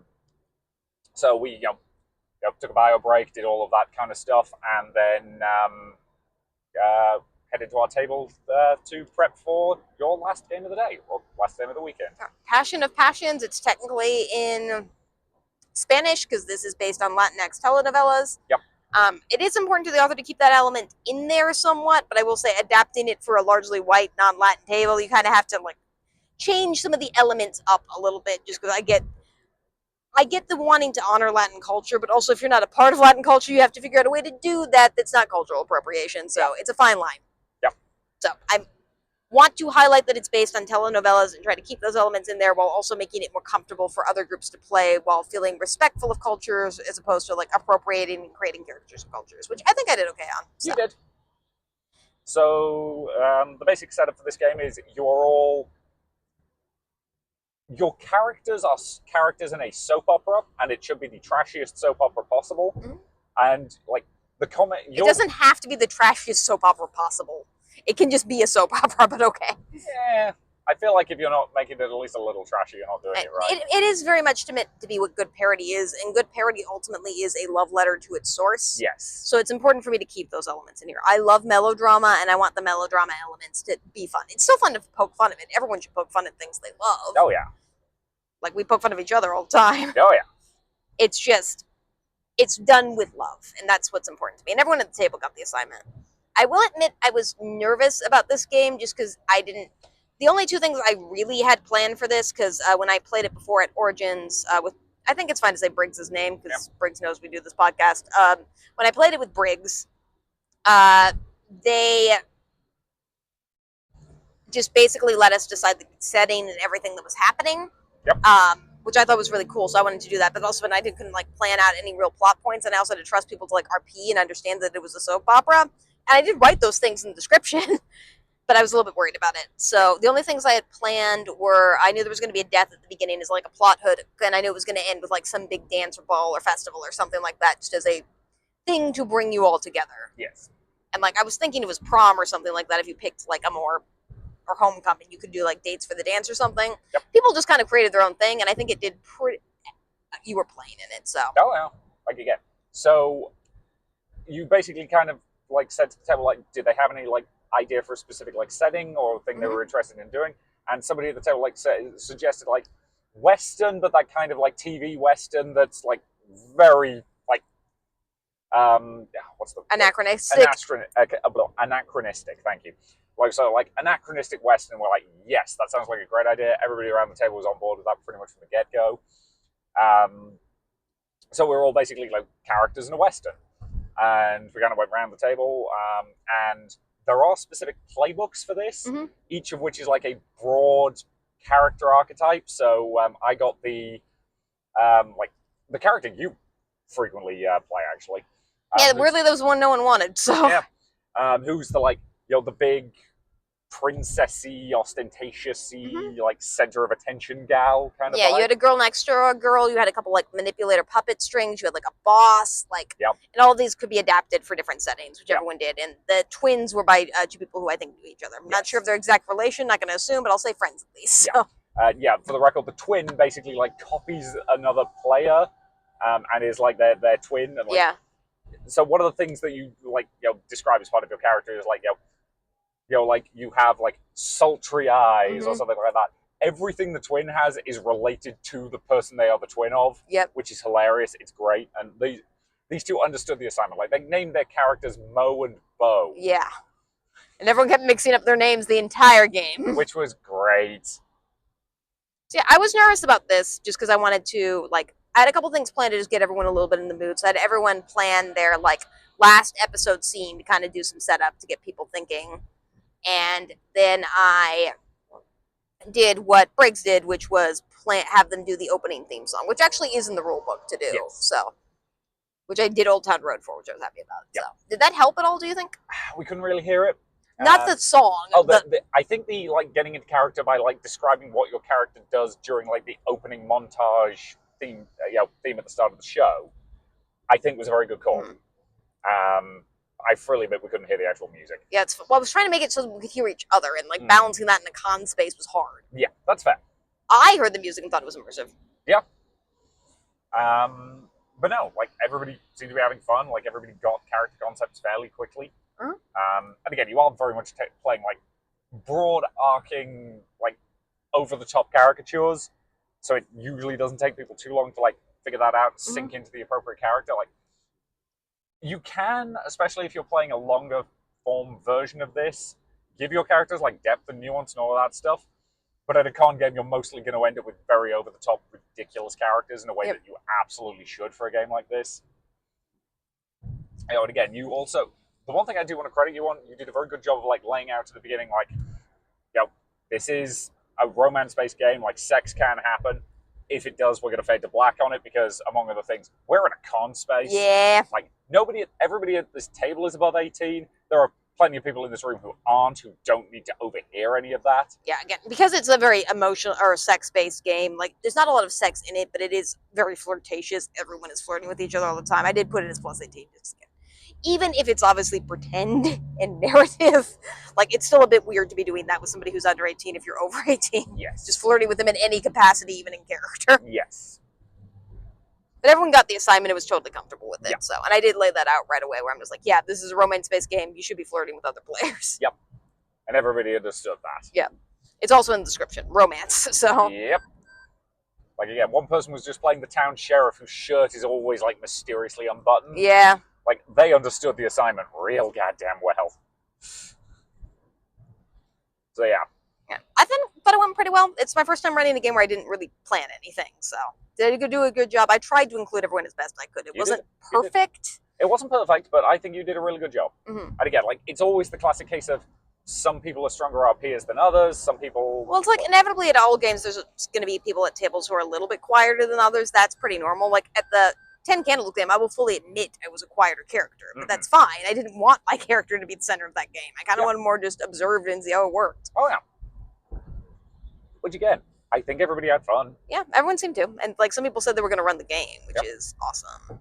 And again, like sometimes just having those nice moments. So one thing that actually happened today that was pretty quick is somebody that I played a game with last year, Pugmire specifically, we just bumped into each other kind of going in and out of the hall. And he was like, oh, yeah, you were the guy who ran Pugmire last year. Like, we had an absolute blast doing that. We're actually thinking of like running it ourselves.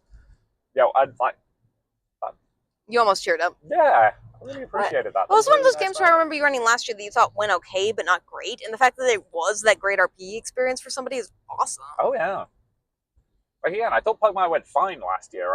It didn't feel like it went as well as it could have gone. It's probably my honest assessment. And that says something about like RPGs and what people expect. Like your like okay game could be somebody else's great game, or vice versa. And that's okay. That's why you have so many different games. Exactly.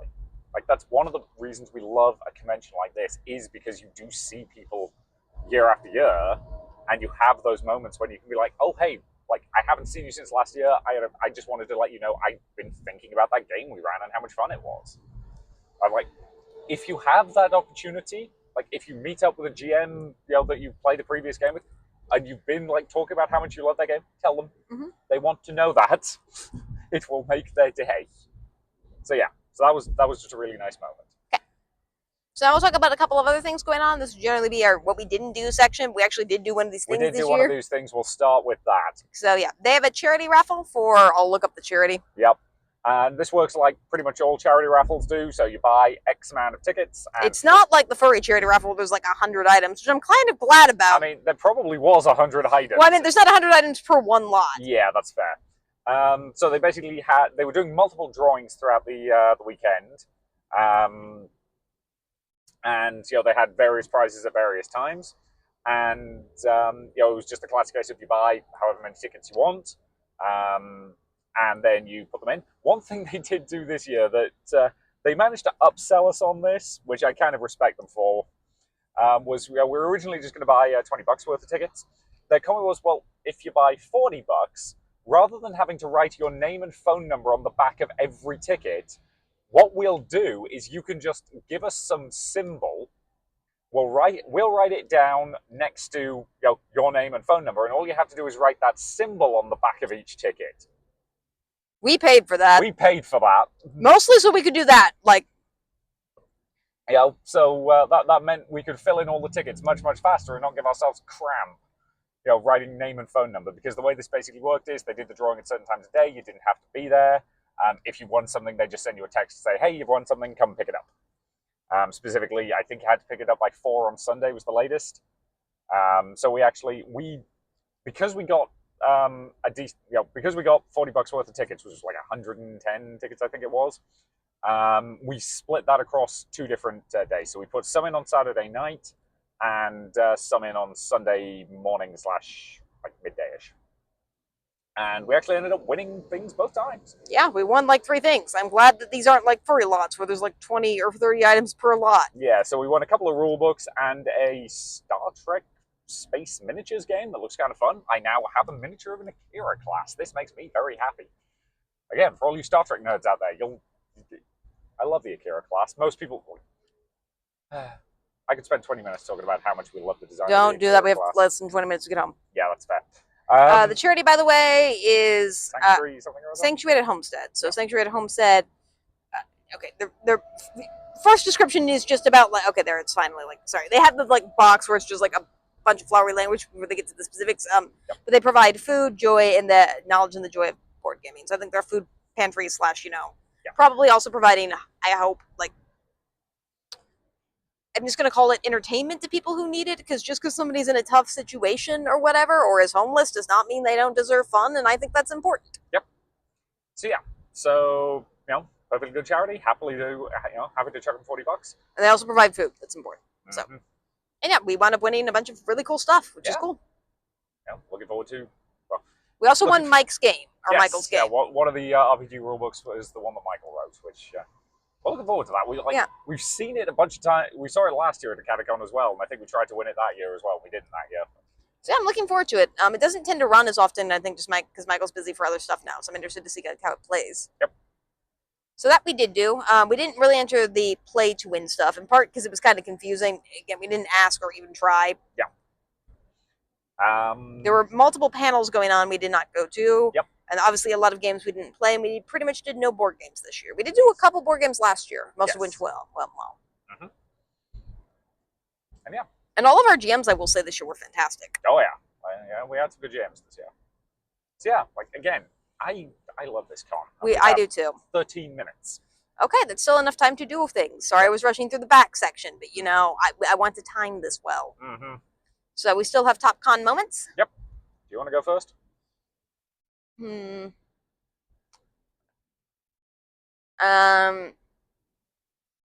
will honestly take, this was when you weren't at, the Vampires We Do in the Shadow game, because that was a lot of fun. I was laughing the entire time. It was a great RP table. Yes. I'm going to partially pick being the butler in Lord McAllister's, and there is a specific moment, but, I was a last-minute replacement. I felt very, very welcome, like, stepping into those particular shoes, and that was very much down to, like, everybody was clearly having a blast, and that was great fun. There was a specific moment, like, when I was, just after I'd introduced one particular character, where just, like, Lady McAllister and I just kind of locked eyes and did, like, this eye roll at each other. Mm-hmm. Again, completely in character. There wasn't even a point to it from the player's point of view, because none of the players saw it, mm-hmm. but it was just us having fun. That's awesome. And that was great fun. You?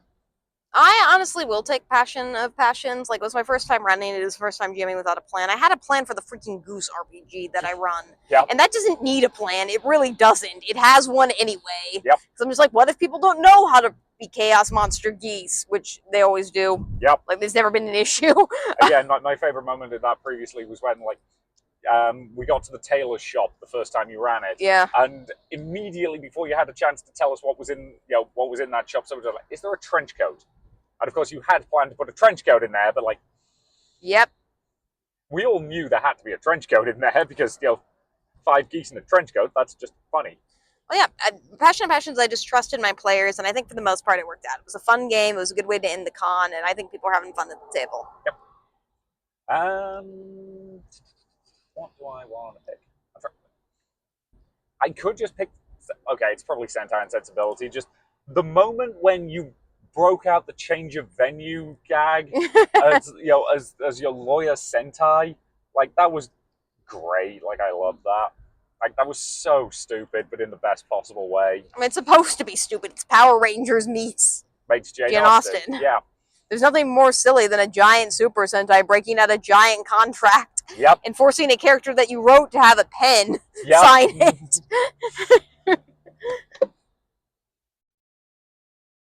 It actually made it seem like you almost planned to have a writing character so we could have that. You didn't. It was just already in the notes. Yeah, it just kind of happened that way. Like, again, there were no, like, because of the nature of that game, I had no preset plans for the villain. Oh, well, I knew the Duchess was going to be, like, the villain of the party. As to what form the giant monster took, I didn't have a plan. I knew I was going to have to riff that at the table.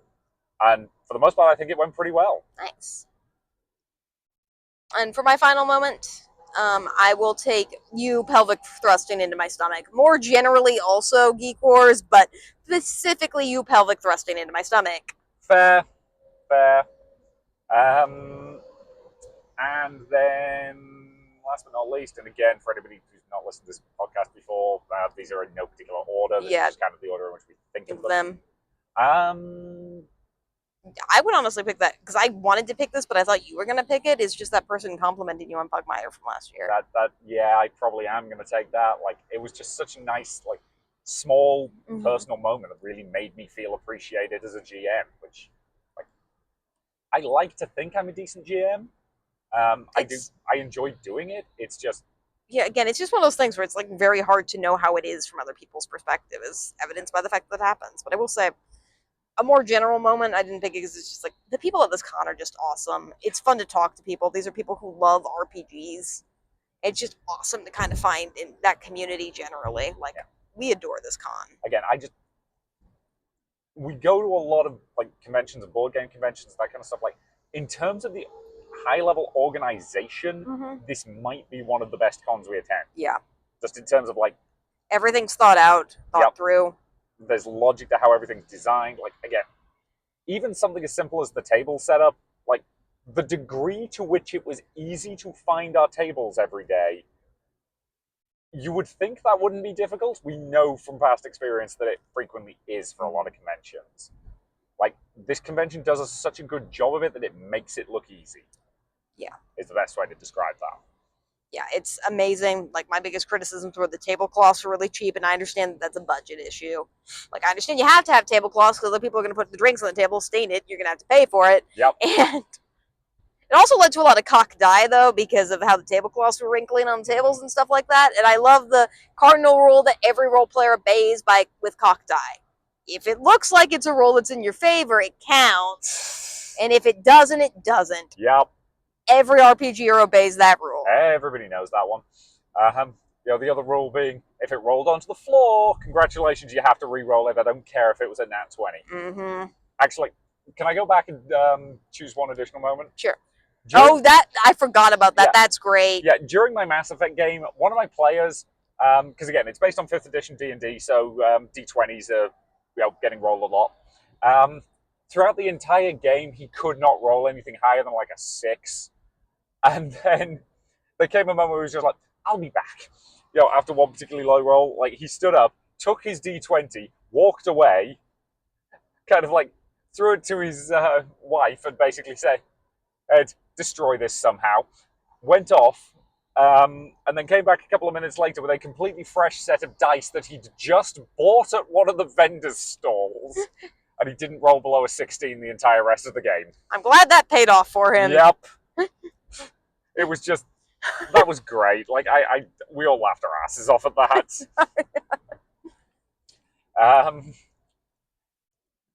But again, like, it's moments like that are one of the reasons that I love a convention like this. Like, he was able to do that, at least in part, just because the vendors were easy to get at there. Yeah.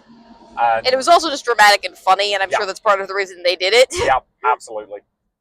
So yeah, it's always fantastic. It's fantastic just to talk to people at tables at this con. It's so nice. Everyone's so welcoming and so happy to just be there and play. Yeah. And I will say, there's a lot of cons we go to that we just kind of impulsively go to, or we go out a few weeks, we see the schedule, and like we're like, yeah, I guess I'll go to this. This we were planning for months. Yeah, like we knew we were doing this one. And again, our question at the end of the podcast is always, would we go back? And the answer on this one is a hard yes. Yes. Like, it's barely even a question. Yeah.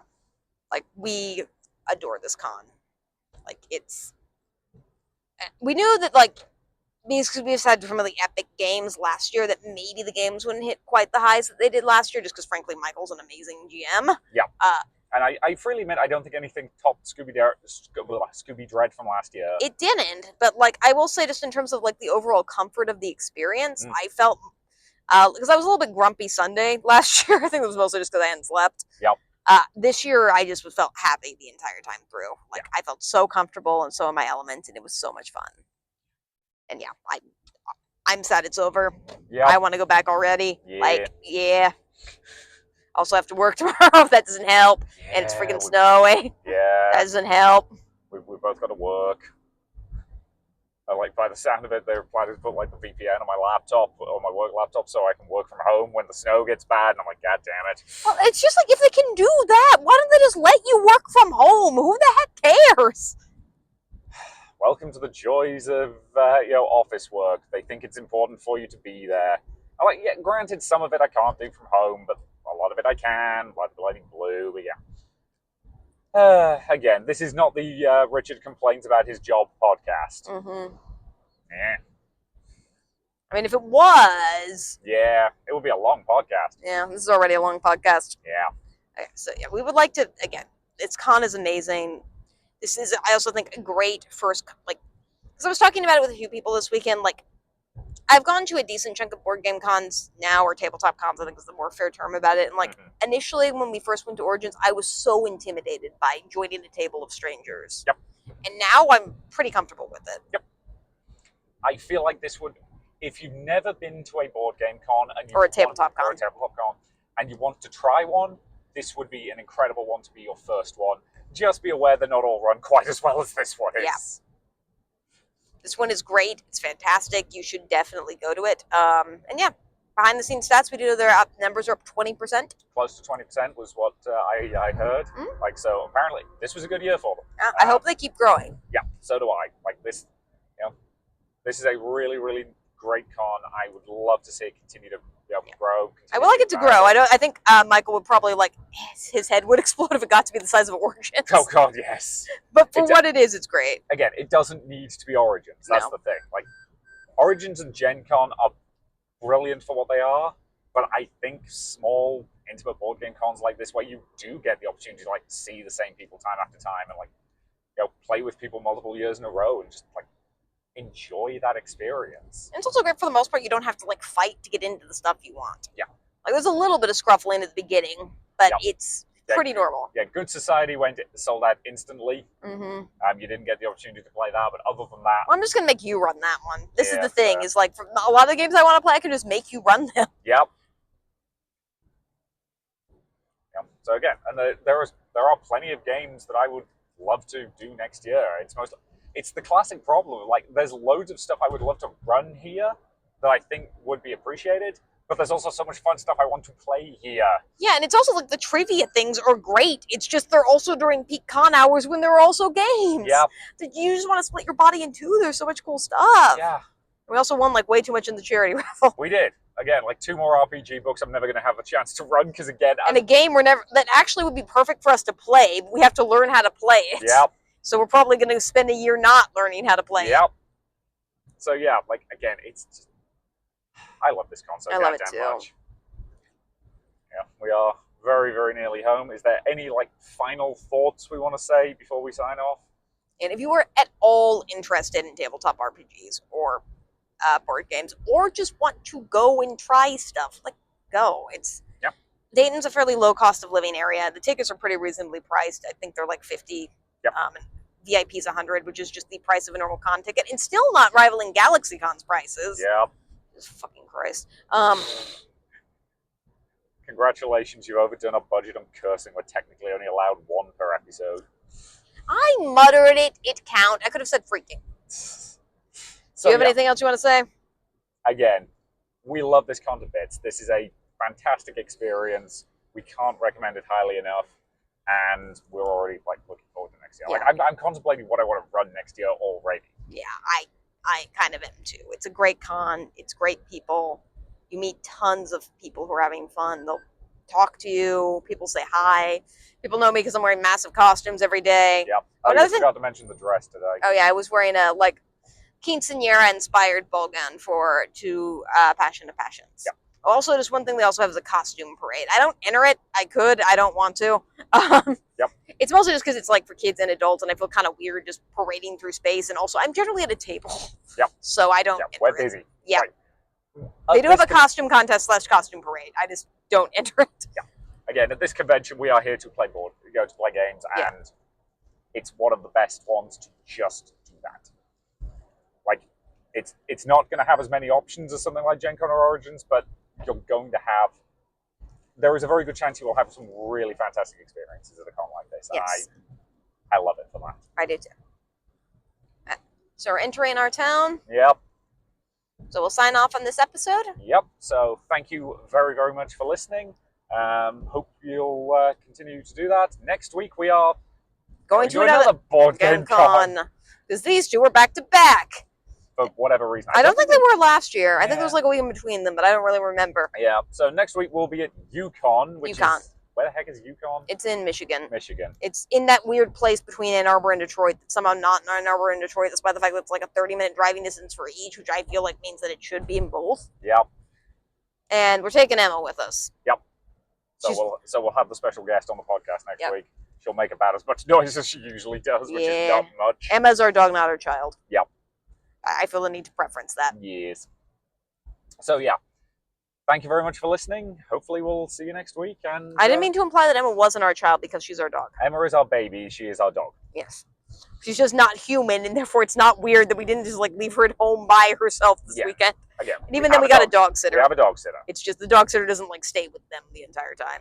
I know why I'm explaining this. You don't need to. Bye. Okay. Bye.